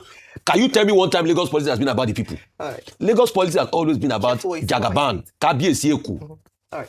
Dr. Bati. For close watchers of Lagos politics, ahead of the now revised timetable of the APC for primaries and selection of candidates, it will appear, definitely, that Lagos State is one state where the idea of a consensus candidate appears to be working. Section 84 of the Electoral Act 2026 recommends two options. Either you have a consensus candidate or you have direct primaries. In many states belonging to the APC, this has been a major issue. Nasarawa, Abia, Bauchi, Ogun, Lagos, Oyo, and other states, even Ondo, you have had persons protesting that they do not agree to this idea of a consensus candidate. But from what I have seen, there has been very little controversy in Lagos State. And Dr. Obafemi Amzat has been the front runner in this regard. He has visited almost every member of the GAC, which is the advisory body in Lagos. ó dáa ká mọ̀ bá pẹ́jù ọ̀rọ̀ tí Rufai sọ àwọn ará Èkó ti ń dá lóhùn pé kó ṣọ́ra àwọn ní ọba tàwọn lẹ́kọ̀ọ́ pé tó bá fẹ́ ṣàbòsí ẹ̀ kó mọ̀ gbé dáàfin àwọn ẹjẹ́ àtẹ̀wájú wọ́n ní bàbá ò tí ì sọ̀rọ̀ bàbá sọ pé. túbọ̀ ibi tá a ti ń dàárò lọ́wọ́ èmi àtàyà táwọn ojú ara wa náà ni wọ́n ti fi fọ́nrán ìránṣẹ́ sí àwọn pé bàbá ti sọ̀rọ̀ bẹ́ẹ̀ náà ni Sanwó-Olú ó ti mú Amzat igbákejì rẹ̀ Rèrí Olódòdẹ ní Aso Rock Olódòdẹ sì ti endorse ẹ̀ finally o gbogbo àwọn tí ń fapá jánu wọn ní ẹ lọ sinmi Àgbàjà ẹ̀sìn mi rascality Àgbàjà kílẹ̀ Àgbàjà lásán Àgbàjà ẹ̀sìn mi rascality o Àgbàjà kílẹ̀ Amzat wọ́n lò ní Ifámú Ifá Èkó.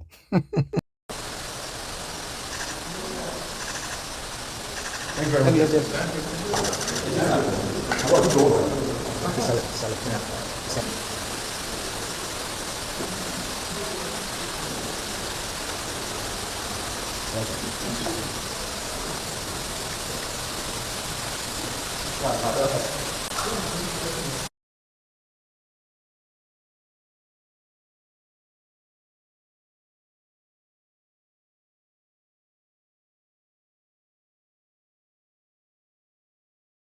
ó dẹ̀ káàbọ̀ padà á wà mọ́ wòran wọn o bóyá lóòótọ́ bóyá Olódòdé ó ṣe ń jí máìndì wọn wípé kì í ṣe Amzat mọ́ o bóyá wọ́n ní ọmọ àwọn ló kàn o bóyá àwọn eléyìí ń ṣeré ní tó mú GAC gbogbo ẹgbẹ́ jáde sọ bẹ́ẹ̀ wọ́n ní nǹkan lè yí padà nítorí Olódòdé bá sọ ni o olódà àmọ́ dúró àmọ́ wò wá jẹ́ bẹ́ẹ̀ náà ni bí ó bá sì sí bẹ́ẹ̀ a jẹ́ wípé Amzat àràbà rẹ̀ ó túnra mú torí odò ìgbàdì rẹ̀ yóò dùn gan o torí kì í sóni kì í sànà ló ti ń yẹ̀gẹ̀rẹ̀ báwọn òun náà ti fi ọkàn sí wípé ọjọ́ kan yóò kan òun à ń gbọ́ pé Ambode náà fẹ́ gbé igbá àdìwọ̀ àti ìmọ̀ bóyá òótọ́ ni àbírọ́ ó dẹ̀ ẹjẹ́ kó ń bẹ̀ àròjọ mùsùlùkùn ẹjẹ́ wá sáré dé Uganda níbi tá a ti gbọ́ tán sọ wípé Uganda arrest 231 illegal immigrants including 62 Nigerians over illegal stay and cybercrime allegations mo ní kò tán bí ó tán bàbá bẹ́ràn wí ká bẹ́ràn wí à ń sọ̀rọ̀ sí South Africa tí wọ́n pọ̀ wọ́n láṣejù bàbá àṣetẹ́ ṣé ẹ rí àwọn ọmọ Nàìjíríà àwọn apá kan ọmọ Nàìjíríà wọn ò ní dákọ̀ wọn ẹ̀mọ́ wọ́n ti ní mọ́ sọ̀rọ̀ sí wọn mọ́ wọ́n ní lọ́wọ́ wọn díẹ̀ o Ọlọ́run ọba mọ̀ wọ́n ní. The arrest followed two coordinated intelligence-driven raids conducted on April 27, 2026 in Adjumani and Bukoto, interior axis of Kampala.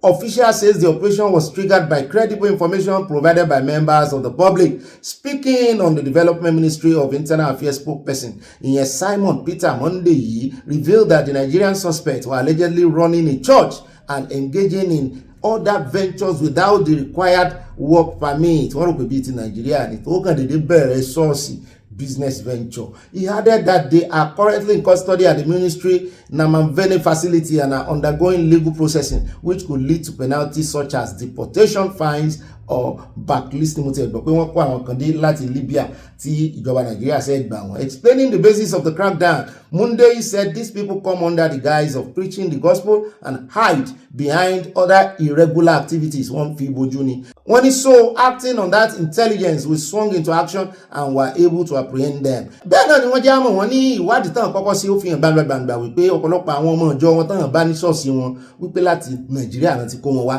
pé àwọn yẹn sì lanu sòótọ́ fáwọn wípé àwọn oníwèé ìdélùú wọn parọ́ fáwọn wá sí ibi ni wípé àwọn ní iṣẹ́ táwọn fẹ́ ọ́fà àwọn pé iṣẹ́ làwọn bá wá o, online fraud ló já sí at the end of the day o, tán wá di ẹrú wọn o, amúnilẹ́rú sì ni wọ́n o, aninilára wọn ni o. In a separate raid, authority also apprehended 169 foreign nations, 36 of them women in Bukoto apartment for lacking valid immigration. Ṣùgbọ́n àwọn ọmọ Nàìjíríà ti wá ń gbé kùndùsì fún orílẹ̀-èdè Uganda pé wọ́n ṣe dáadáa tí wọn kì í ṣe àwọn aráàlú wọn ọmọ ìlú wọn náà àráṣe àwọn ọmọ Nàìjíríà wípé ìjọba gangan wọ́n sì ṣiṣẹ́ ìwádìí, wọ́n ṣe investigation dáadáa pé ibi tá a ti retí ọgbọ́n òmùgọ̀lá bá ń bẹ̀ lọ́dọ̀ àwọn South Africa wípé ohun tó yẹ kán ṣe rè, ṣùgbọ́n wọ́n wo àwọn ọmọ wọn ràn kán mọ́ àráṣe àwọn èèyàn wípé two wrong don't make a right. Wọ́n bá ní ọmọ Nàìjíríà ní lọ́wọ́ ọ̀hún náà díẹ̀ rú tí wọ́n ju ti ọmọ Nàìjíríà lọ. Wọ́n ní kájọ fọwọ́wẹ́wọ́ ní jẹ́kọ́wọ́ mọ́ àwa tá a pera wa ní aláwọ̀ dúdú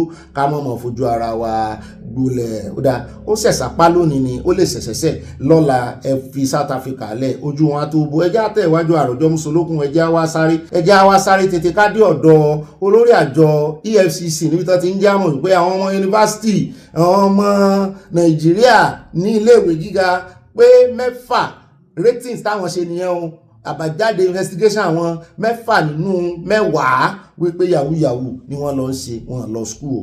Wọ́n ní 6 out of 10 Nigerian university students are involved in Yahoo Plus. EFCC chairman Ọlánìpẹ̀kun Olúkóyèdè ló sọ bẹ́ẹ̀ o. Ó ló ké gbàjarè níbi tó ti ń sọ̀rọ̀ níbi ìpàdé tán pè ní the 8th ẹlẹ́ẹ̀kẹjọ biennial conference of the committee of pro-chancellors of state-owned university. Àwọn olórí wọn náà bá sọ̀rọ̀ tó ṣẹlẹ̀ ní tó wáyé ní Kano. Wọ́n ló sọ wípé the trend is based on EFCC investigation o. Àwọn ò kàn sọ̀rọ̀ dànù. Ó ní ẹ sọ fún àwọn ọmọ yín ọ̀pọ̀lọpọ̀ wọn tẹ́ ń fojú pé ọmọléèwé yín ni wọ́n pé yahoo náà sí. My research in the last 1 year has shown that about 6 out of 10 students, every 10 students, wọ́n wá kó students mẹ́wàá lẹ̀ mẹ́fà nínú wọn ní yahoo náà sí o.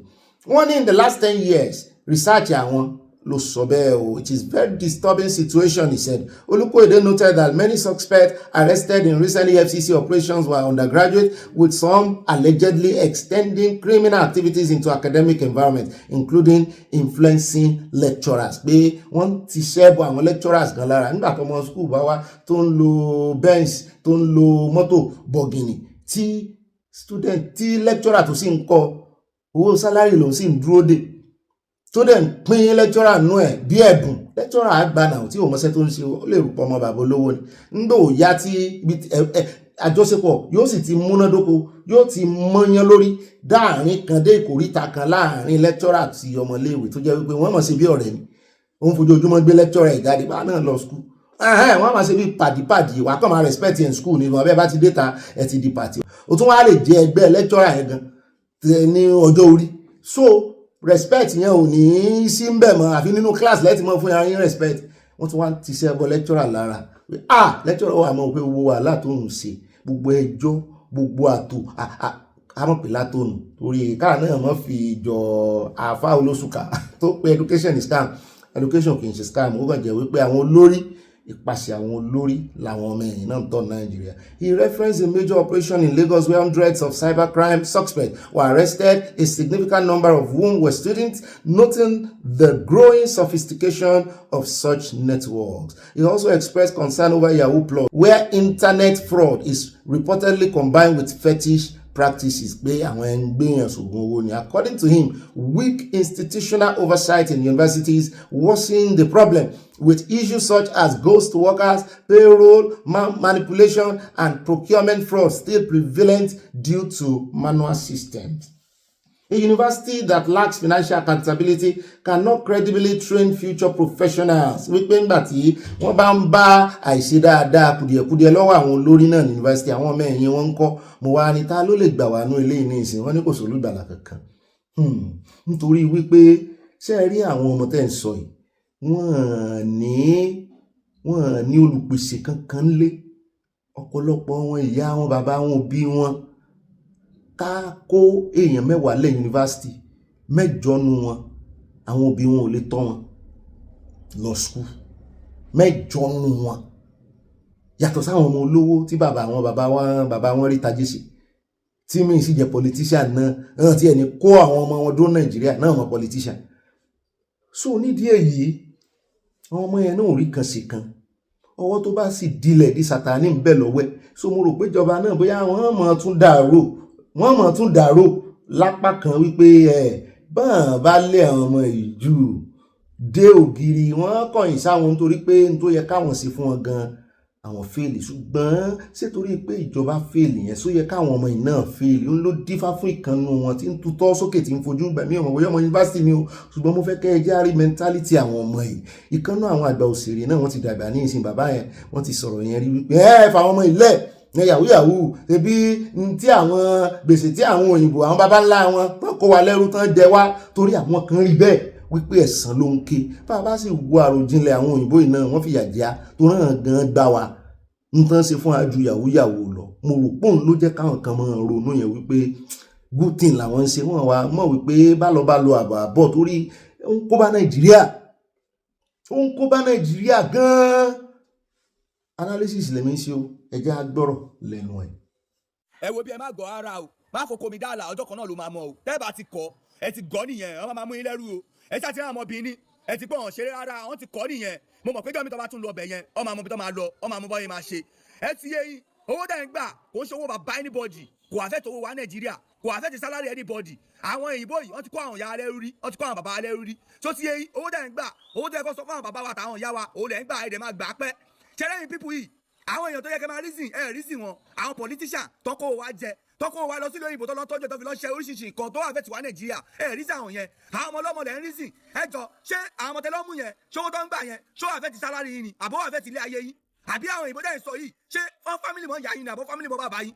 Ẹ fa ọmọ ọlọ́mọ lẹ́yìn àjọkọ̀ ṣayé wọn náà, àwọn èèyàn tó kó jẹ Nàìjíríà tó wà fẹ́ tiwa, súnmọ́ àwọn yẹn, rísìn àwọn yẹn. Ẹ wá ẹ̀yin gáà tẹ́ bá ti gọ̀ ẹ̀yin tèkó ẹ̀yin ti Ìbàdàn ẹ̀yin tàbẹ́òkúta tẹ́ bá ti gọ̀ nìyẹn ti bẹ̀ ti ṣerú nìyẹn, àwọn obìnrin wọ́n ti kọ́ nìyẹn. Sometimes how I wish we change the word church and mosque. How I wish we adopt the phrase an assembly of righteous people who have the Spirit of God rather than using the church.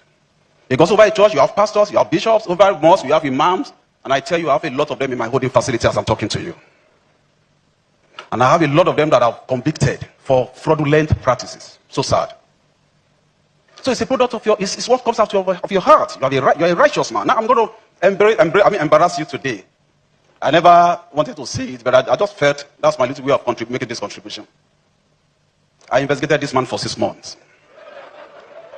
Yeah. For money laundering. We work by intelligence, we work by petitions. At some point, I saw there was an account, a domiciliary account. Dollars, pounds were dropping in like raindrops. From Colombia, from America, from Sri Lanka, even from Togo. I said, who is this man? Yes, I've been hearing about his name, I've seen his face a couple of times. So, I never bothered about what he was doing. I knew he's a pastor. So they said it's one Pastor Jerezi of Streams of Joy. Go and investigate him. So we went to the investigation. We combed the books. Yes, we saw the money coming in. So my investigating officer came to me one day and said, sir, this is the preliminary report. I said, I'd like to see this man. Go and invite him. So he came to my office. I saw him. I've seen that face, I know. But I didn't know it was him because I saw somebody who came in with baggy trousers, small, t-shirt and some punk and, with pattern. And I was almost going to say, go and call your pastor, my friend. Go and bring your bishop. So upon a second look, I look at the face. I said, okay, you are Pastor Jerry. He said, yes, sir. I said, go sit beside me. So he told me what happens and all of that, and how the money came, what he does, how he has been helping people and all of that. I said, you know what? I didn't call you here to explain to me. We have already done our work. I called you here to commend you. If you want to stand up and get applause, do that.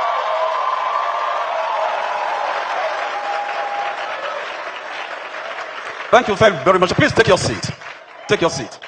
And I said, look, by virtue of my mandate, people identify us at the work we do with criminals, with suspects and all of that. I also have preventive, mandate. EFCC should also be identified with righteous people who have integrity.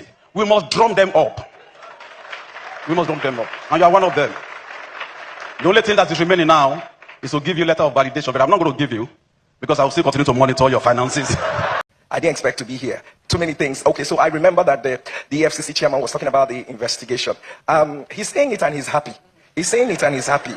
But he didn't know the kind of, everyone, I remember talking to Pastor Poju at the time. I remember talking to Pastor Sarah. I'm like, what did I do? I've not done anything. I don't know why these people are after me. And so I wake up and I'm driving to NSPPD in the morning. You did me wrong. You did me wrong. I must say it. You did me. I'm driving in the morning and I'm crying. And I'm saying, Jesus, Lord, I prayed for you. I put your name on the altar.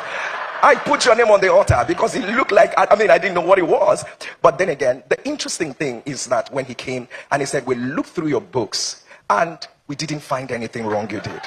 And I am beyond grateful to God. So this thing that he knows me, or this thing that I know him now, it came from a bad place, And I want to say that, and this is I didn't know I was. Oh no, let's be honest, chairman. EFCC, our eyes on you. Ojúkòrò jẹ́ à ń wò yín.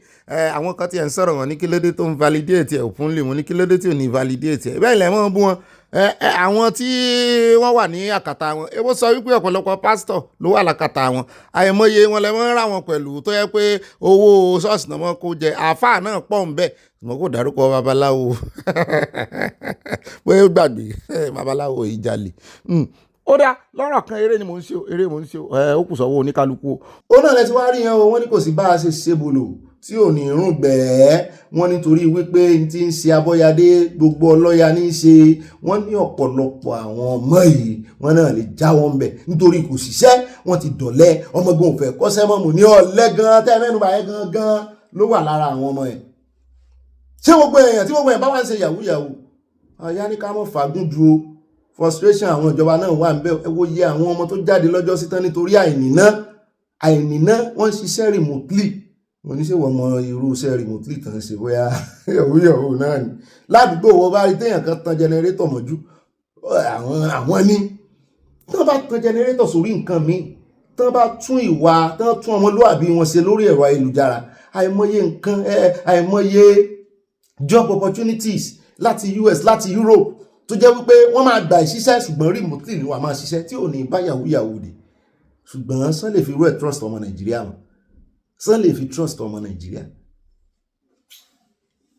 Mẹ́wàá ó fẹ́ ṣe nǹkan kan báyìí wọ́n ní ó lọ lérè gba criminal record wa. Ó fẹ́ ṣe nǹkan kan báyìí wọ́n ní ó lọ lérè gba criminal record wa. Àwọn orílẹ̀-èdè adúláwọ̀ míì tẹ̀sí jọ wà ní ìlú onílù àwọn náà fẹ́ ṣe irú ẹ̀ o, wọ́n rán àwọn sílé. Ń fìyà jẹ ọmọ Nàìjíríà lápapọ̀, aláìmọ̀kan làwọn eléyìí. Ó rẹ̀ káàbọ̀ padà jẹ́ wá lọ sí Àbújá níbi tá a ti rí àwọn tí ń kó níbi tá a ti mú kí ilé àwọn aláṣẹ Nàìjíríà lọ́wọ́, àwọn tó ṣe aṣojú àwọn aláṣẹ Nàìjíríà. Mo ní kí leléyìí sán kọ́lé fún wa ni wọ́n ní ECOWAS headquarters tuntun. Mo rí jẹranjẹran báyìí ni láwọn ọmọ Nàìjíríà bá ta pẹ́pẹ́ náà bá ní àwọn ò gbà ti ìgbésẹ̀ yìí o. Mo ní kí ló dé sẹ́yìn nìkan rèé bìwó ni. Wọ́n ní rárá, wọ́n ní ṣùgbọ́n odidi ECOWAS kì í ṣe orílẹ̀-èdè ní jẹ́ ECOWAS, àgbájọpọ̀ àwọn orílẹ̀-èdè ní West Africa ní lórí ọrọ̀ ajé. Wà lè dá nǹkan kan kọ́ kẹ́ ẹ dákọ́ fúnra yín, kò sí builder, trust ara yín. Kì í ṣe Nàìjíríà nìkan gan ó yẹ kó lè dákọ́. Nàìjíríà nìkan tẹ́ẹ̀sẹ̀ wà ń rè invite Chinese. Kí ni gbogbo ilé ẹ fẹ́ ṣe big project báyìí? Àwọn òyìnbó ìlẹ́mọ̀ lọ invite University Nàìjíríà kò ṣe engineer gidi ń bẹ àbí? Lọ́rọ̀ kan wọ́n ní kò rí bẹ́ẹ̀, mo ní bó ló ṣe wá rí o. Ẹ jẹ́ àpọ̀ wo díẹ̀ ń bẹ̀ ká tó wá sí àríyànjiyàn wa dọ́ba. By the Chinese ambassador to Nigeria, for the official handover of the new building that will house the headquarters of the regional bloc. Our cooperation is built on the principles of non-interference, no political strings attached, and a rejection of empty promises. We remain committed to a demand-driven approach that respects African autonomy and sovereignty, translating our support into tangible actions for African revitalization. This is not the first time China has partnered with ECOWAS in advancing regional integration. In recent years, the government of China has supported our peace and security architecture through the provision of strategic equipment and vehicles to enhance the operational readiness of ECOWAS standby force.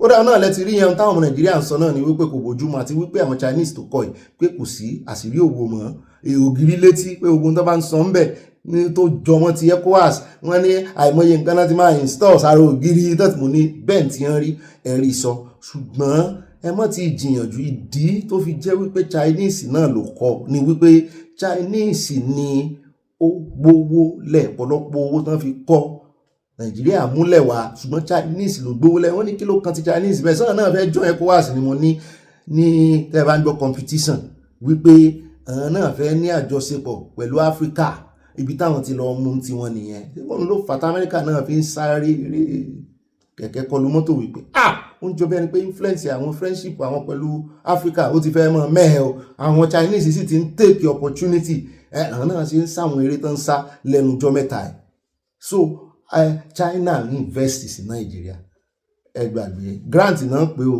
ṣùgbọ́n owó tó bá pè ní grant bí ìgbésẹ̀ ni mọ̀ jẹ́ bí ìgbésẹ̀ ni mọ̀ jẹ́ Nàìjíríà sì mọ̀ big brother sí big brother náà ràn léwájú lé ẹ̀yìn mo sọ fún yín pé wọ́n ti approve gbèsè ẹlẹ́wọ̀n pé yẹ́yẹ́ mo ń ṣe ó rẹ̀ jáde fẹ́ níbi tá a ti gbọ́tán ní rògbòdìyàn bẹ́ẹ̀lẹ̀ campus OAU mo ní kí ló fẹ́ fa rògbòdìyàn o wọ́n ní nítorí transport system mo ní àbò náà ṣe ń ṣe tẹ́lẹ̀ kí ló dé tí wọ́n yí ọwọ́ padà kí ló ṣẹlẹ̀ wọ́n ní látìgbà tí ìyàwó ààrẹ ti dé ní mo ní rọ́wọ́ ẹ̀ mọ́mù tí ìyàwó ààrẹ mọ́ ìyàwó ààrẹ wá ṣe ń lóore ní o ó yẹ kẹ́yìn náà mọ́ build lórí foundation oore tán wá lay down ní o wọ́n kó ọkọ̀ CGN wá tí ń lo gáàsì wọ́n tún fún yín lówó bí ẹ̀ẹ̀mejì láti bọ́kọ́ ti fún yín lówó wọ́n sì sọ wọ́n ní tó yẹni ló yẹni okùn ọrùn òyàdìyẹ kò dáa kí ẹ̀yin ọjọ́ ọ̀la tẹ́ẹ̀dì pírẹsidẹ́ǹtì tẹ́ẹ̀dì kìníkà ẹ̀mọ́ gbé ọ̀kadà kiri wọ́n tún kó kẹ̀kẹ́ márúwá tó ń lo gáàsì wá wọ́n ní àwọn ò fẹ́ pollution nínú campus fún yín wọ́n ń tọ́jú yín ni màá tọ́jú mi Jehovah lọ́ba ta pẹ́pẹ́ wọ́n ní rárá wọ́n ní wọ́n ṣètọ́jú àwọn dáadáa wọ́n ní sàn káyé àwọn kan tó kó ọkọ̀ bọ́ọ̀sì wá àti pé bẹ́yàn bá máa kọ́ àwọn nǹkan lẹ̀ tí ò dáa kọ̀kọ́ ti kó èyí tó dáa tó lé ní ìdajì wọ ìlú náà ó kàn dàbí ẹ fẹ́ wó ilé ní Makoko ẹni láìkí bí wọ́n ṣe ń yàgbẹ́ sí gbogbo ẹ̀ tán ń gbé ní abẹ́ power line lórí omi pé ẹ̀mí wọn wà nú ìwé afẹ́ kó wọn kó bẹ́ẹ̀ wá pèsè bí tẹ́ máa kó fún wọn mo ní bẹ́ẹ̀ táwọn ìjọba Nàìjíríà rí wọ́n ní sẹ́ẹ̀ka ayé àwọn ni wọ́n ní àwọn student tó wà ní campus tó 30,000 mo ní ṣe lóòótọ́ àbí department kan odidi ìlú mọ̀ ní Great Ifẹ̀ nínú Ifẹ̀ OAU odidi ìlú ni ó jù ìlú mi lọ n fẹ́ dárúkọ àwọn ìlú tó súnmọ́ bẹ́ẹ̀ àwọn oríko méjèèjì tó jù lọ wọ́n ní the first lady Olúrẹ̀mí Tinubu visited OAU in 2024 and she voiced her concern about the many commercial motorcycles Okada that operated alongside hundreds of commercial buses locally called Aregbesola that convey students from within and outside the campus tẹ́lẹ̀ wọn ìjẹ́kan wọlé ìsán ti ń jẹ́kan wọlé ni àbóyá àti ìyàwó olódò rí ni pé àwọn ìjẹ́kan wọlé tẹ́lẹ̀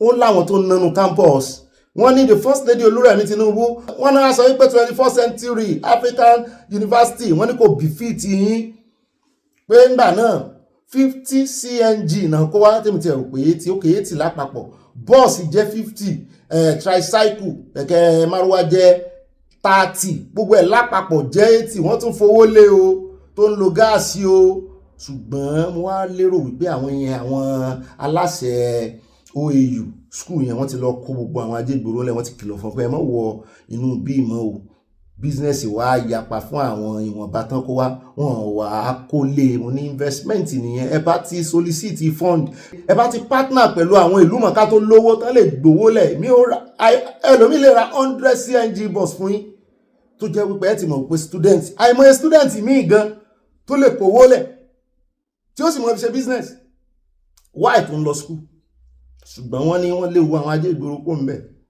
àwọn ọmọ ò rí mọ́tò wọ̀ wọ́n wá stranded mo sì jẹ́rìí sẹ́rí ẹ̀ ń bá ti lọ school tí wọ́n ní ilé wọn àwọn kan náà ń gbé tàwọn àwọn kan ń gbé nínú school tó bá ti jẹ́ town ìṣòro town àtàwọn school wọn pọ̀ ẹ jẹ́ wọn á ròyìn àwa tá a lọ ìsà òkè ńgbà náà káwá ròyìn tí àwọn ará ìsà òkè mọ́ fojú wa rí táwa náà mọ́ fojú wọn rí àjọ wọn ṣe fúnra wa ni tí nǹkan léwó gogogo báyìí á dé ilé sàbáyìí ń tà ń rà ní bóyá bíi 100 naira ní ẹ̀sà òkè a lè rà ní 40 naira ní Iléṣà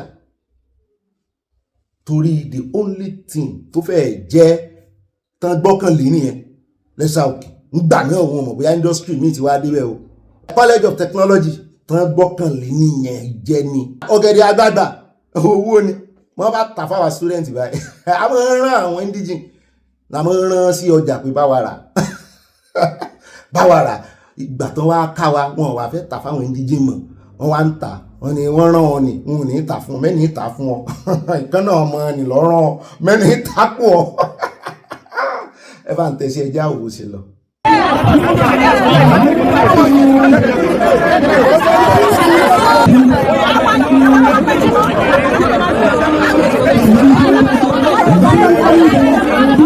First is on the transport system of the university, and the second is on the eviction of students from our world that is still intentional.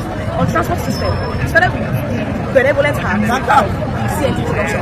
This is an innovation that we as students appreciate and is actually loud. But when a new system is built, you allow it to work well with an existing still working alongside in order to see that it's efficient for the system, for the fizzle out. But the implementation process of this new CNG process is not exactly how it has when the CNG buses were introduced, the Tamboro buses and the bikes that were the existing means of commuting for students were fizzled out of the university system. The inadequacy of the CNG buses and tricycles are allowing long queue, students getting late to class, more than 10 minutes of the expected waiting hour, last to 40 minutes, 1 hour, students destabilized, and the system not functioning the way it should for an academic process to be successful. And with this agitation, we had several consultative meetings with management, with the vice chancellor in attendance and the body of management of the school. With this, we were not able to get the result. Number two, the school made a release, made a report that the people at our the students at our were picked in order for innovation of Block 7 and Block 8. This innovation is intended during session, and this cannot support student. We're saying that if not a big student, in order to innovate, provide an alternate system that can ensure that they are well attended to. This university has not been able to attend to.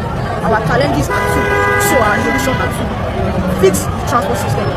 Renovation, recession, and onáà ti rí ẹ̀sùn mọ́ lọ́dọ̀ tèmi àtàyà ire ni ìyàwó ààrẹ rè ṣe fún wọn ṣùgbọ́n nǹkan tó kàn mẹ́ẹ̀ ń bẹ̀ ni wípé kì í ṣe fọ́ọ̀tì ìyàwó ààrẹ ó kàn yẹ kán ti ṣe kí tí ẹ ṣe ìyàwó ààrẹ ló yẹ kó bá wọn ṣe àwọn aláṣẹ ló yẹ kán ṣe àwọn aláṣẹ ló yẹ wọ́n ṣàti mọ iye wọn torí ẹ̀ láṣẹ wọ́n sọ wípé numeration kí èèyàn ṣe population counting ò dáa ṣe rí àwọn gómìnà yẹn wọn níṣẹ́ ṣe aṣáàdùpẹ́ wọn mọ iye àwọn student tó wà ní OAU ìyẹn ló yẹ kẹ́ ti mọ̀ pé okay ẹ ti ń solve problem yẹn bọ̀ 30,000 students lání ẹ mọ iye ajé ìgboro tó ń wọlé tó ń jáde tẹ́lẹ̀ ṣùgbọ́n ní ìsìn tán ti kó ajé ìgboro ńlẹ̀ tán ti introduce àwọn ilé ìsìn kó tí ẹ kẹ́ ẹ kó ńlẹ̀ ó yẹ kẹ́ ẹ fi ṣe substitute ni bí supplement tó bá sì yá tẹ́ ẹ bá ti ń kó àwọn new buses kún ajé ìgboro fúnra wọn náà máa yáfi wípé wo àwọn new buses ti gbapò àwọn ìrọ̀rùn gí sí ní ìrọ̀rùn ẹyẹ ẹ sì lè lé àwọn ajé ìgboro náà ńlẹ̀ pátápátá torí ara abítàn náà ti ń jẹun nìyẹn wọ́n ṣe fáwọn student bárabá sì ti ní student yóò kàn ẹ̀yìn torí ẹ̀yin ò bá fi sọ wípé ara òrokùn ara òradìyẹ òun ló di fa wọ́n sàti fún wọn lọ́dún dé ọ̀sẹ̀ mẹ́ta báyìí o kóyá ni alákìrìtì as a matter of now wọ́n ní kàn lọ lùdé fẹ́ wá wọ́rọ̀kọ̀ fi ṣàdá ó lè jẹ́ kó ń bẹ́ aṣáàdúpẹ́ kò bá ẹ̀mí èèyàn lọ ẹjẹ́ wá kó ń bẹ́ ẹjẹ́ wá dé ọ̀dọ̀ arábìnrin èyí tí wọ́n sọ pé ó ṣe review búrẹ́dì ṣùgbọ́n tí àwọn ọmọ nàìjíríà ń gbèjà rẹ̀ lọ́wọ́lọ́wọ́ bẹ́ẹ̀ náà ni àjọ FCCPC àjọ Federal Competition and Consumer Protection wọ́n náà ti bẹ̀rẹ̀ iṣẹ́ ìwádìí o pé àwọn kọ́kọ́ fẹ́ wo búrẹ́dì yẹn àwọn sì ti pe àjọ NAFDAC pé káwọn jọ ṣe ojúṣe sí wípé búrẹ́dì yẹn tí arábìnrin review pé kò sí nǹkan kan tó burú nínú kí oníbàárà review búrẹ́dì tí olùtajà bá tà fún. The FCCP's Director of Corporate Affairs Ondaje Ijagu disclosed this on Tuesday during the interview on Channels Television, The Morning Brief. Yes, on the bread issue, even on the issue before the bread issue, you would understand and you would agree that we did a lot in terms of the consumer that was being publicly harassed and also taken to court, to the police, and a host of other hostile kind of treatment meted out. For us as an organization, we work within the confines of the law. And like I said, one of the things about the consumer today is that the law provides for the consumer to be provided information. And the law also provides for the consumer to be heard. Because if a consumer suffers anything, definitely the consumer has a right to make certain representations and be heard. So we would look at those issues within the confines of our law as the right to information and the right to be heard. And that's even a right to redress by implication, because the right to be heard has, as part of it, a right to redress. Right. So, but some of these things also, there are certain issues that fall outside of our law, maybe certain civil actions that could be taken either by a corporate body or even an individual. People could exercise their rights to that extent. But on the particular case of the bread issue, let me tell you that those kind of things raise certain red flags with us. And as soon as we got wind of it, our surveillance and investigation department and even our legal services were up to ensure that certain things happened. And what were some of those things? One, we facilitated even within NAFDAC to actually take on board the sample that was referenced by that particular consumer for further analysis. We also ensured that when we had that person was actually the consumer in question was also being harassed and taken to the police, we ensured that that consumer got released. And then we also ensured that that consumer also had an interface with NAFDAC. So we do all of those behind the scene. They are not things that would necessarily come to begin to say out there. Right. So we provided assistance from one point to the other, and we're keeping tabs on that matter. Our operatives are very much on it. In the case of Love Doshima, who reviewed a bread, I'm aware she has filed a fundamental right action. I'm aware the IG has asked the police to withdraw from the matter. But this has to end, because Nigeria will continue to be seen as a country of particular concern when the police behave as if we are still in the medieval age. It's an act of ignorance, I dare say, for the police to behave in this manner. We cannot simply tolerate this, to say that people agree with more goods they purchase with their money, and then they cannot complain about it. The FCCPC, I listened to what the official said. This has persisted because it is largely a failure of an institution. If the FCCPC is up and doing, we are not supposed to be having these cases. And I have told the officials who spoke, and I intend to engage him after this conversation, that, for example, in the last two cases, I'm not aware that they have reached out to us. I'm not aware that the FCC has contacted us, despite the national outrage. During the tenure of Mr. Irukera, I know the effort he made when we had the Risco matter started. So I'm not sure the effort the current, and I don't know the direction of the current FCCPC. In the case of the bread, NAFDAC has not even bothered to say, oh, this matter has come to our attention. It is under review. It speaks to institutional compromise. It speaks to lack of integrity on the part of our institution. Okay. That NAFDAC has not been proactive, the FCCPC has not been proactive, the Attorney General is not proactive, and the police continues to act as a busybody to collect money from business owners and then clamp down on Nigerians who are making whether positive or negative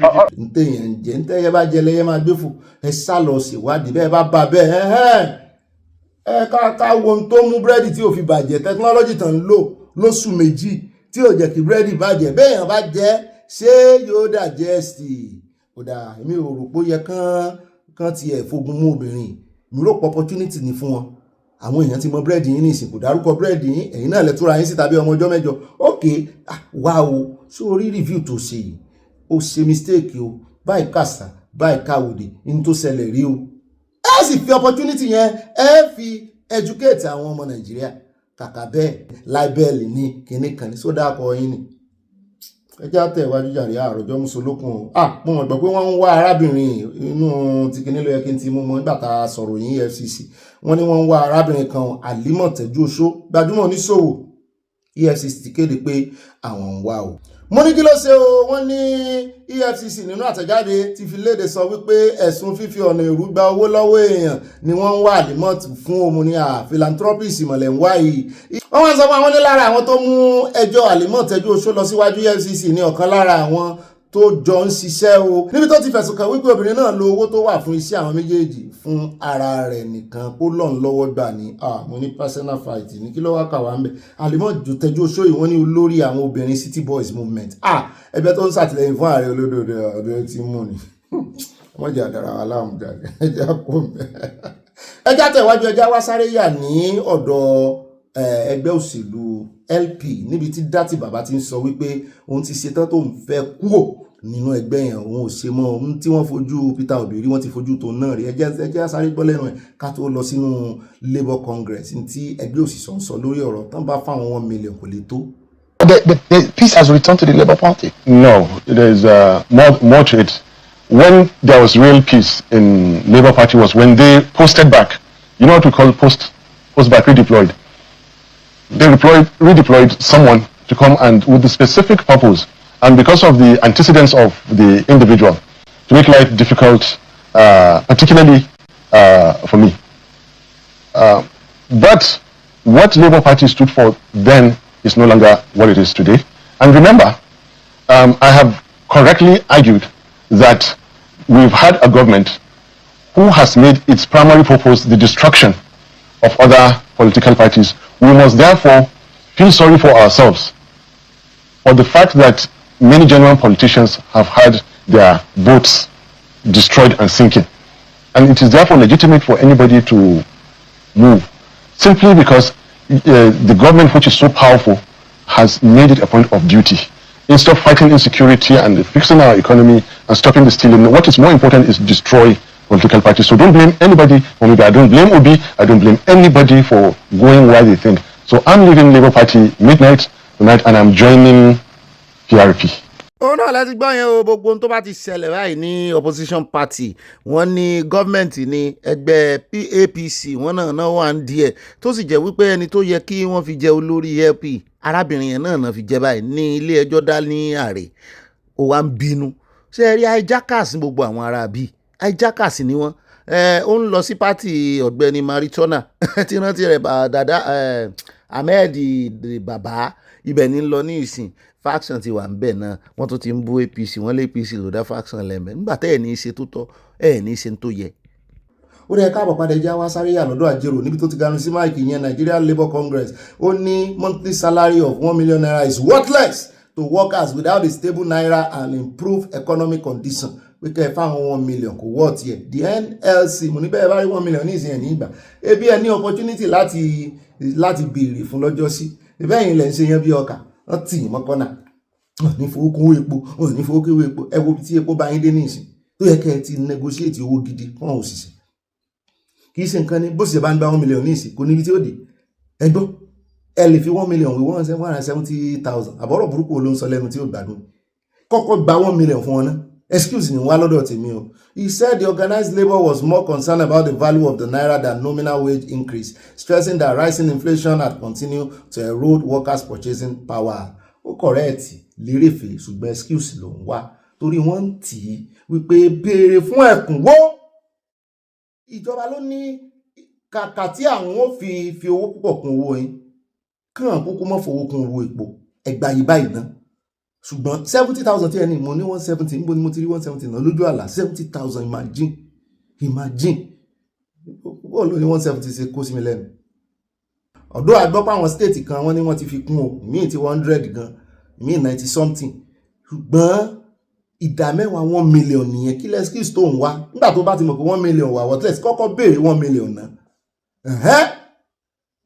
Ẹ̀rọ ni economy lẹ̀ ń wá kò sì ṣé wọ́n ló wà ń di economy ni ṣé wọ́n ló fẹ́ ṣe economy ni tí wọ́n wà ń díẹ̀ ní kó béèrè ẹ̀tọ́ àwọn ọmọ ìpínlẹ̀ rẹ̀ àwọn tó wà láwọn òṣìṣẹ́ tó wà lábẹ́ rẹ̀ kó béèrè ẹ̀tọ́ wọn fún wọn ṣé wọ́n wà lára àṣìjọba ni ìbáwọn tó wà ń di ìṣèjọba náà ń ṣe economy wọ́n sọ ọdún kan ọdún kìíní ọdún kẹta ó rí bó ṣe rí lára àwọn èèyàn wọ́n ló ti gbà bọ̀dẹ̀ wọ́n ló wà lára wọn. Ó ní the minimum wage has not been negotiated yet. It is process that must follow the law. When it is time, we will commence negotiating ahead. Àwọn èèyàn ní ó gbẹ́nu ẹ̀ sàn èmi náà ti ẹ̀kọ́ kan ń bú pé kí n gbẹ́nu mi sàn mo lémi kọ́ ni mò ń sọ̀rọ̀ o. Ó rẹ̀ já wá balẹ̀ gà sí ọ̀dọ̀ ọ̀rẹ́ mi ẹ̀dà February lórí ìkan náà àwọn ọ́fíìsà wọn tán pọ̀ ọmọ ọlọ́mọ lánàá oríṣiríṣi story la tún ń gbọ́ àwọn kan ní ọmọ yẹn náà burú ó ní lọ́wọ́ di ẹ̀rù wípé ọmọ líle ni mo ló fi jànà bí kan ni wọ́n lọ́mọ líle ni kámọ́ gbèsè lẹ́yìn mo ní ẹ̀rí tó ṣe dà kí ló dé tán mo before náà só pààyàn ni wọ́n ní rárá bó ṣe wá le tó náà ṣé pípa ni ẹ pa ló yẹ kán ṣe fún lójú gbangba táyà ẹni tó pa burú jùlọ ìkà èèyàn ó ti pa àyàn láìmọye ìgbà ẹ̀mí èèyàn ò jọ́ lójú wọ́n á láhàn ti mú ẹ̀dà February ó ganu sí máìkì ní ìsìn ó fẹ́ sọ ìdí tó rà ń bí léèrè kí ló dé tẹ̀ ń kọ́ba ojú ẹ̀ àti rojú rẹ̀ lánàá kí lẹ́ tún kọ́ba ojú rẹ̀ sí àbí sẹ́ǹtàn wá ní ẹ bá ń tẹ̀sí ẹja gbọ́ lẹ́nu ẹ̀. Yeah, I don't envy you at all. The last time we had it was a very controversial issue around the Ozo issue, and now yet again a black spot in the work I'm sure the great work the Nigerian police is doing in Delta, and now destroyed or tempered with this. But let's talk about what exactly happened, and maybe walk us through, because we saw the statement from the DCP, who is the first public relations officer. But let's hear from your end what you know and what we need to know. And in addition to that, please also speak to the appearance of those policemen, whether that is the modus operandi, and what unit is allowed to dress like that. All right, I'll start with the issue at hand, which is a very sad issue. Since my 6 years of public relations, this is my most difficult moment, because having an incident that cannot be explained is very difficult. There is no explanation for this. That policeman, I just don't get what I would say was wrong with him.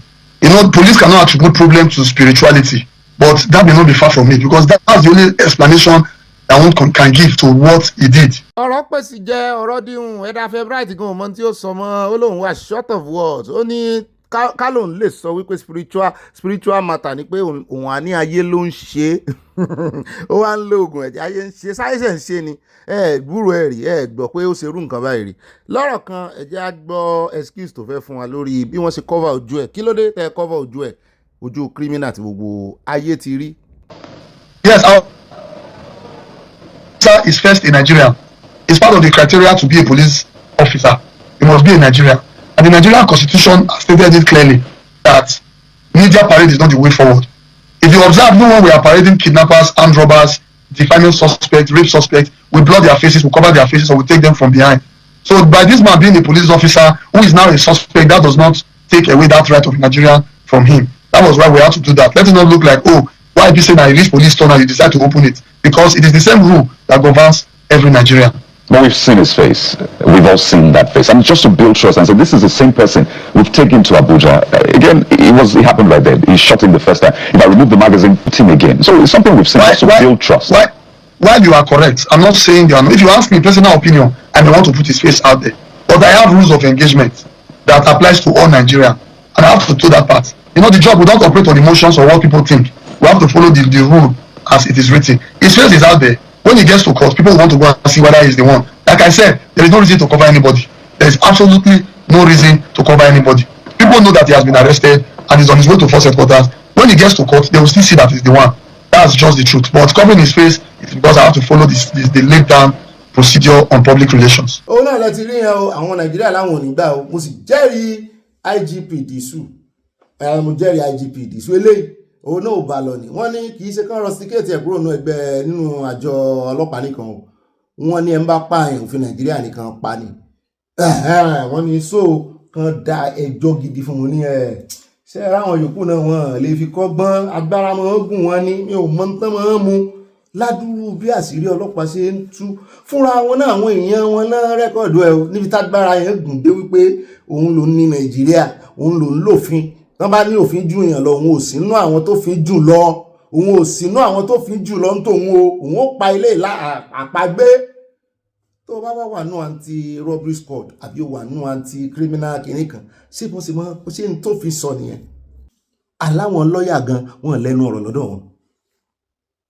wọ́n fojú àwọn lọ́ọ̀yà gbolẹ̀ so alágbára mọ́mẹ́rù bàbá ọ̀lẹ ni wọ́n gbébọn dání òun halẹ̀ mẹ́ni tí ò gbébọn dání wà pàǹpà ẹ̀mí èèyàn tó lè dá tó bá tiẹ̀ wà dájú tó bẹ́ẹ̀ jù bẹ́ẹ̀ lọ ìwọ náà bímọ ńlé kàn kọjú ìbọn sọmọ rẹ báyẹn kan pa ó ti wo fíìmù jù àyà ló sọ fún mi ó ló ti wo fíìmù jù inú fíìmù gan-an wọ́n máa ń jí padà tó bá lọ wo makings fíìmù ló kàn ṣe bẹ́ẹ̀ yẹn pààyàn ìyẹn dẹ̀ tún sọ fún ẹ pé òun á mú ẹ lọ sọ́dọ̀ ẹ̀ tí ó ràn òun níṣẹ́ yìí òun á mú ẹ lọ mo mọ̀ pé wọ́n á kú bàbá àrọ́ báyìí ẹ rí wọ́n lè ló ti pààyàn rí wọ́n lè ló ti ṣe kinní kan rí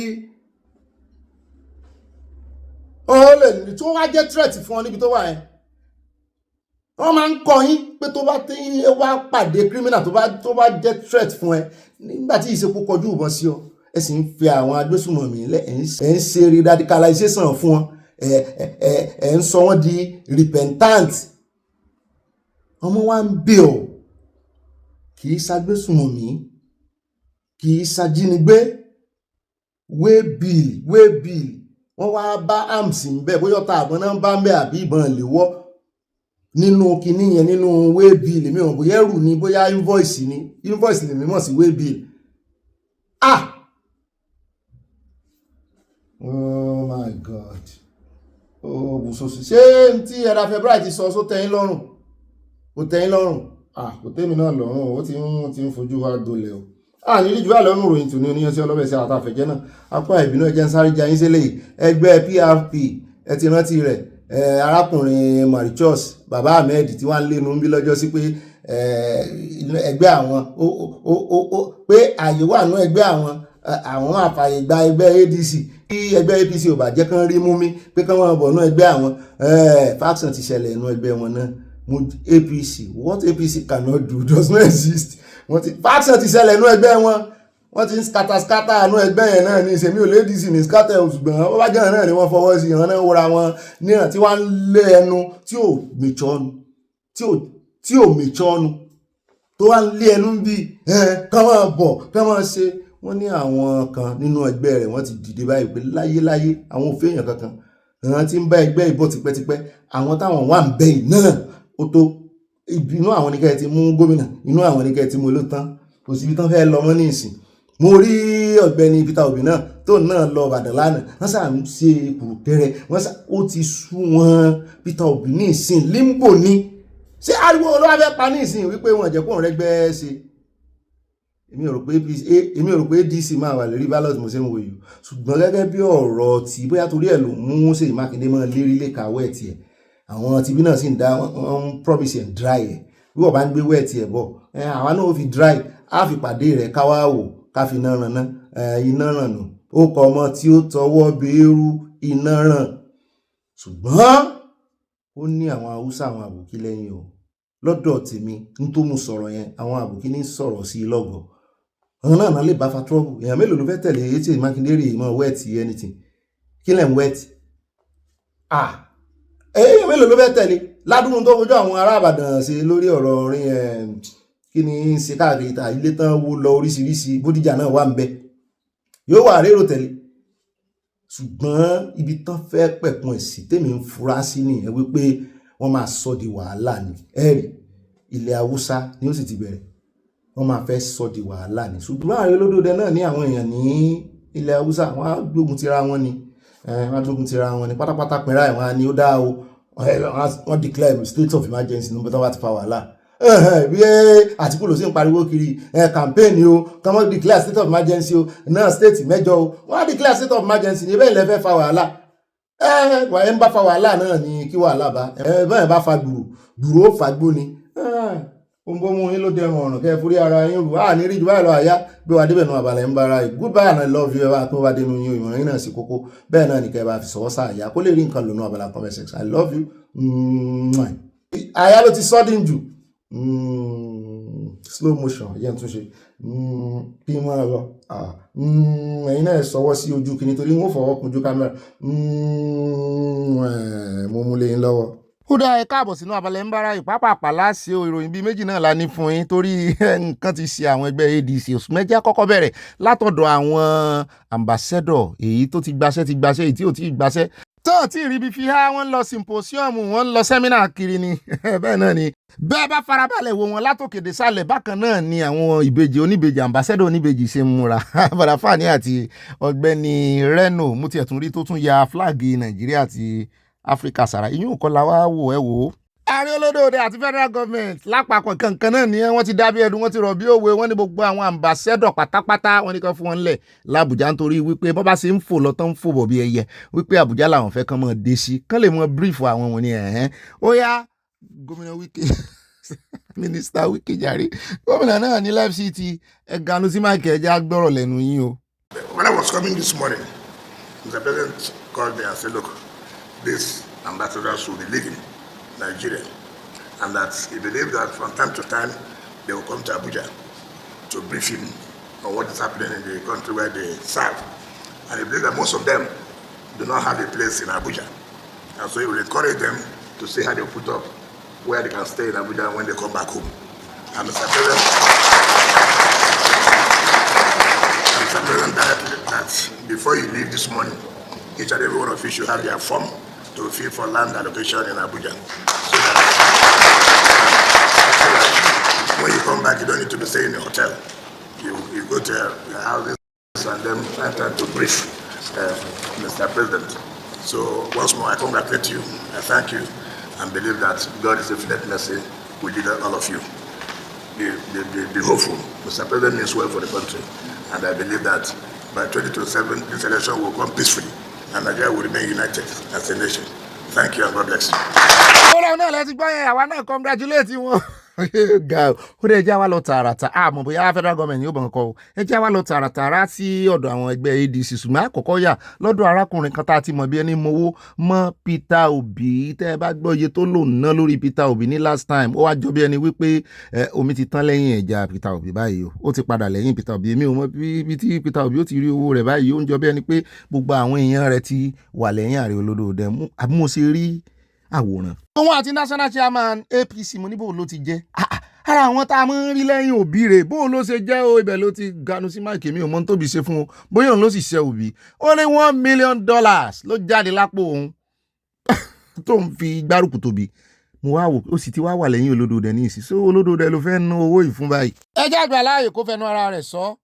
I don't have to, but personally, if I convert what I spent withdrawing from my personal account, it's over $1 million. Personally. Do you think? From the 5 Prado Land Cruisers I donated to the campaign, from the bulletproof car I got, from 3 rooms in Transcorp Hilton throughout the campaign up to Supreme Court case, from sponsoring my team members to go around and everything I've done. I'm not talking this. I'm talking about. I can show you account statement what I've spent. $1 million. Over $1 million throughout the entire period.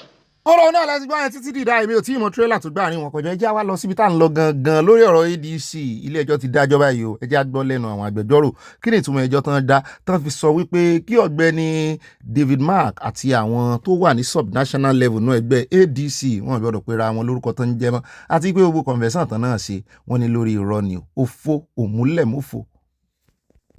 Against the interim caretaker committee of ADC came up this morning for judgment. Indeed, judgment was given in favor of the state's executives of ADC, preserving their tenure. The court held, affirmatively that their tenure has not come to an end, and their tenure will continue in line with the constitution of the party, and also the mediation report, final mediation report of the parties, ADR. So as it stands, all the state chairman, all the state executive, both the State Working Committee and State Executive Committee of ADC, their tenure is intact, and it will expire when a valid national convention of the party has been conducted. Thank you. That is what went on today in court. Okay, so we'd like you to clarify, are you for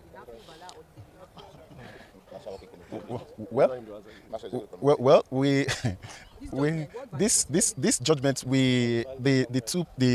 what it actually did was that the so-called Congress they conducted last month, has been nullified, and the convention has been nullified by the court because they did it in violation of the constitution of the party, and that's why the court said that convention cannot hold. So what it means is that the tenure of the state executive committee, the tenure of the state working committee of the party is still intact. So whatever they did, the charade they did last month, God just described it as kangaroo, So it's an effort of futility.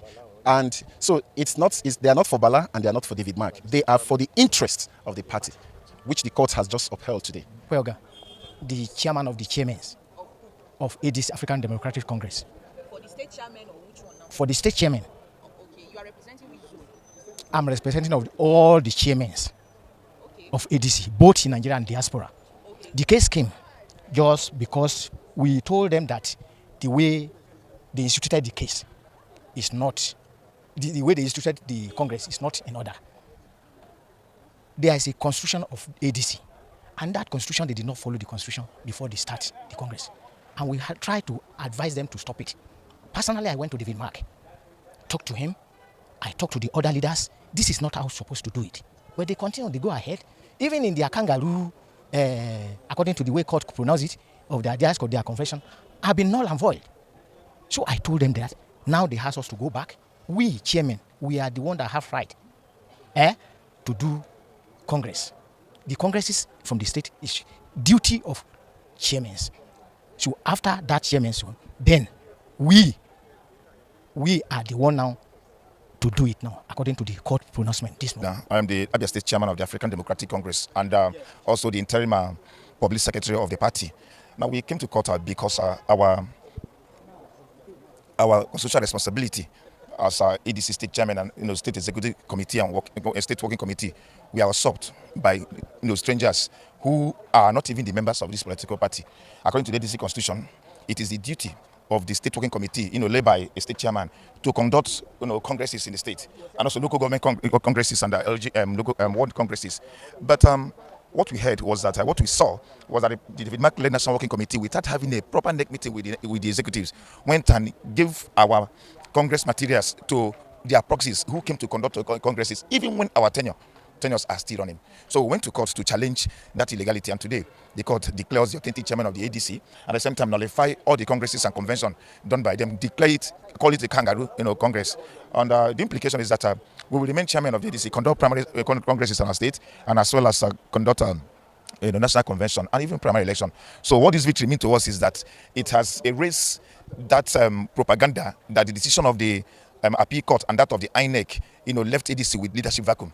With this judgment today, it simply means that the ADC, the court has recognized ADC National Executive Committee led by the chairman as the authentic. And with this judgment, we will go to court and get a judgment or court order enforcing INEC to recognize us and ensure that the proper thing is done. And that is proper thing is that we, be able to, conduct our primaries and, get credible people to represent the party in the forthcoming election. ló bá tán indirectly wọ́n ti yọwọ́ kí láǹkó David Mark Aregbe kò láwo nìyẹn púùlẹ̀ inú òsèré ajá kìbì kan ẹ wá ní APC ló wà lẹ́yìn yín àwọn náà ń skátà yín wọ́n ṣe ní mọ́ skátà yín Gbajabiamila ò ṣe ní mọ́ sọ pé kán skátà yín ń gbò jẹ́ pé ẹ̀yin ni ògiri yín lanú lẹ̀ tí àwọn ni wọ́n fi wọbẹ̀ ẹ fẹ́ rè gba pílátífọ́ọ̀mù èèyàn ẹ sì rí ajá kì í bọ́ àwọn tí kíní wọ́n sì ń rán ẹ̀ carry wọn along àwọn yẹn yà gbàbẹ̀ wọlé sí lára.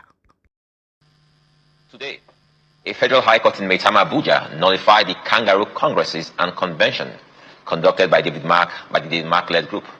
In her judgment, which could be classified as a stinging rebuke, Justice Joyce Abdul Malik held that even though this group didn't have any locus, they proceeded to conduct, in her own words, kangaroo congresses and convention, which she proceeded to nullify. She also held that with the lacuna within the leadership of the ADC, the state chairman of the party who make up the neck of the party are the rightful body to conduct a national convention and congresses at the different levels, and that INEC should recognize them as such. I had long warned that the African Democratic Congress is not for sale, and that these political buccaneers will be shown the way out through the same back door they came in from. With this judgment, it has become clear that these desperados who attempted to hijack our party have failed woefully. Can you give us, in a layman's language, a ruling of court today at the Federal High Court? What does this mean? Yeah, well, let me start from Section 83, because that's been, the sing-song of a lot of people that Section 83 bars court from interfering in the internal affairs of the party. But that's not absolutely true. Because if that were the case, certainly the courts, political parties can now, do and undo. They become dictators. The court bars, the section bars a court from interfering in internal affairs, but save for where those internal affairs touches on the violation of the constitution of the party, touches on the violation of Electoral Act, touches on the violation of the constitution, and then touches on criminality. The court is empowered to interfere in such instances. And then it is one of such instances that the court has interfered today. Some members, even though some state executive approach the court, it's supposed to be a class action, but some state executive, I've seen that from Benue, I've seen the one from Lagos, have distanced themselves from these suits. But I wish they had done that even before the court judgment. I wish they had approached the court, gone to the court to tell the court that we are not party to this suit, we are not consulted before the judgment was delivered. But as it is now, that judgment had been delivered. The judgment had succinctly stated that it is the state, the neck that can conduct congresses. And that's almost similar to what the PDP is facing. The PDP is saying that 14 states did not conduct congresses, and so there can be a convention. So what this court has said now is that by virtue of the constitution of the party, it is the neck that can conduct congresses, and that the state executive are members of the neck. So without them, that you can't conduct valid congresses, and that the Congress conducted, had been nullified, and that also had requested INEC not to recognize anything that came, therefrom. So what that means is that, when they say NYSC, now your suffering continues. That's another blow for the ABC. And remember the last time we said this, that you can't see a political party with 13 suits, with 13 cases in court, and then you put your head long and you want to acquire that party. ADC ought to have seen this coming, even though we want to call APC and say APC is using some persons, but then they ought to have seen this coming. They brought this upon themselves and allowed their opponents, to have a free day or a free reign, amongst their members. So the long and short of this is that the case at the Supreme Court tomorrow, because we talk about the Supreme Court, the case at the Supreme Court tomorrow ordinarily ought not even have gone to the Supreme Court, because at the Court of First Instance, ADC had not even filed their processes. They have not filed affidavit to show cause. So what they are contesting at the Supreme Court is that order for status quo ante bellum, made by the Court of Appeal. If the Court of Appeal overreached itself after holding that the appeal was incompetent. So, but this one now will further, whether the tenure, because the tenure of this state executive is expiring, I think, on the 13th of May. And so, by virtue of the electoral provisions of the Electoral Act, you're supposed to give 21 days notice to INEC to conduct congresses and conventions. So what it means is that between now and I think 13th of May, it's not up to 21 days. So it becomes a practical impossibility for even these people now to conduct state congresses. But that still does not remove the fact that the court has given, judgment. And what that means is that you will have to go on appeal before this judgment can be vacated. Extent that David Mark led ADC is not the authentic leadership. Is that what it means? Yes, that's what it means. That those state executive members that were excluded ought not to have been excluded. That their tenure is still subsisting. ẹ wo ibi tá à ń lọ gangan nìyẹn. ọ̀rọ̀ pèsè jẹ́ ọ̀rọ̀ dihun David Mark ni o, Aregbesola ni o, àti gbogbo àwọn yòókù tán kóra wọn jọ síbẹ̀. ẹ rí i pé by tomorrow wọn á ti fọ́n dàgbé inú ẹgbẹ́ PRP àtúnkún báyìí. wọn pè bẹ́ẹ̀ ni gbogbo wọn á fẹ́ lọ, ṣùgbọ́n problem ti ń dúró dè wọ́n bẹ́ẹ̀ yẹn náà. kò wá sí táìmù mọ́. ó mà ṣe o, INEC kò sí táìmù mọ́, nítorí àwọn tí wọ́n wá gbáyélé lọ́wọ́ gan nínú ẹgbẹ́ ADC nísìn ní àwọn tó jẹ́ ti state chairman tán gbẹ́jọ́ lọ court, àwọn gan wà ní time, torí by May 13 wọ́n ní jurisdiction tiwọn náà ti parẹ́, gbogbo agbára tán lé fùrù tètè náà ti tán by May 13. wọ́n sì gbọ́dọ̀ fún INEC ní 21 days notice kan tó lè ṣe convention. So àwọn náà from now till on the 13th kò pé 21 days mọ́. àbọ̀là kọ́ lóṣù ó parí, kò pé 21 days mọ́, torí on the 13 ni àwọn náà gbọ́dọ̀ ní tenure wọn máa parí, ló máa expire tán á máa ṣe convention mi láti yan àwọn mi. So gbogbo wọn ti bàtàyé ADC jẹ́ báyìí. wọ́n wà lójú kan bí omi àyà náà sí lójú kan o. ó ní wọ́n ń reverse ni o. omi ìsàn kò bojú wẹ̀yìn, omi ADC ìsàn yìí ń bojú wẹ̀yìn. ibo ni òbí fẹ́ forí pamọ́ sí? kò sí time rárá fún wọn. gbogbo ọ̀nà gbogbo kọ́nà náà ti dí gàgà mọ́ wọn. arí olódòdó yìí permutation wọn burú o. bí ìgbà téèyàn bá fi gàgà mẹ́ran lóko ni. ká mọ̀ wò bóyá PRP bóyá wọ́n gbà wọ́n. mo jẹ́rìí láti state level tó ṣẹlẹ̀ sí ADC náà ni ó ṣẹlẹ̀ sí Ọ̀gbẹ́ni Mauritius Baba Ahmed. ẹ jẹ́ àkú lórí àfihàn pa wẹ̀dẹ̀ àti wẹ̀dẹ̀wẹ̀dẹ̀. ó dáa ká tó wá dágbére lórí ètò lónìí. ẹ jẹ́ wá yà lọ́dọ̀ ọ̀gá ọlọ́pàá pátápátá lórí kéèsì ọlọ́pàá tó pààyàn ní Delta lánàá, gẹ́gẹ́ bí Ọ̀gbẹ́ni ọ̀rẹ́ mi SP Ẹ̀dáfẹ́ Bright ti ṣe sọ wípé àwọn ti transfer ẹ̀ sí Àbújá lọ́dọ̀ ọ̀gá wọn ti wá sọ bẹ́ẹ̀, wọ́n ti confirm ẹ̀, wọ́n náà ti lé, yóò jìyà yóò jẹ́wé ya, kò ní lọ láláì jìyà, kí wá sòun nìkan àti gbogbo àwọn tán jọ wà ń bẹ̀ tí wọ́n jọ ṣiṣẹ́ láàbì. ó dà jẹ́ kẹ́mi mọ́ fi lè dágbére fún wa. ẹ bá pín bó bá dénú yín, n ó transfer yín sọ́dọ̀ IGP Dísù ní ìsìn. ẹ gbọ́ ogbon tí wọ́n náà fẹ́ ṣe tán ní plan láti ṣe fún dàárọ̀. ẹ bá pín kó kalẹ̀ kó kà kó love you. to the force headquarters in Abuja. The officers were compelled to face the full weight of the internal disciplinary machinery without delay. The fourth disciplinary committee was already in session, and I directed that ASP Nuru Usman and the other superintendents of police face FDC directly.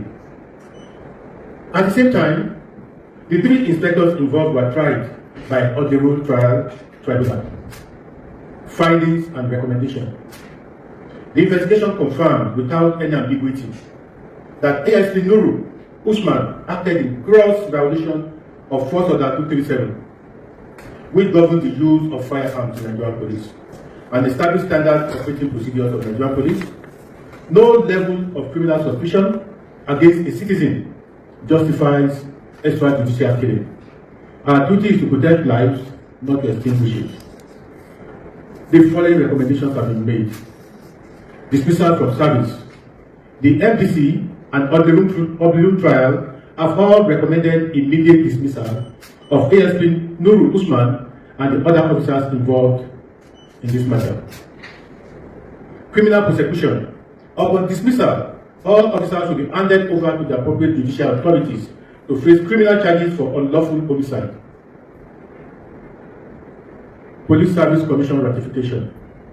In line with the constitutional requirement, I have formally forwarded these recommendations for dismissal to the Police Service Commission for final ratification.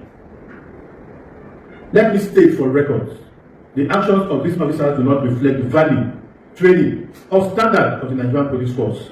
They acted against the police proper procedures and violated Force Order 237. The Nigerian Police is an institution built on the rule of law and will have zero tolerance for lawlessness within our ranks. No uniform.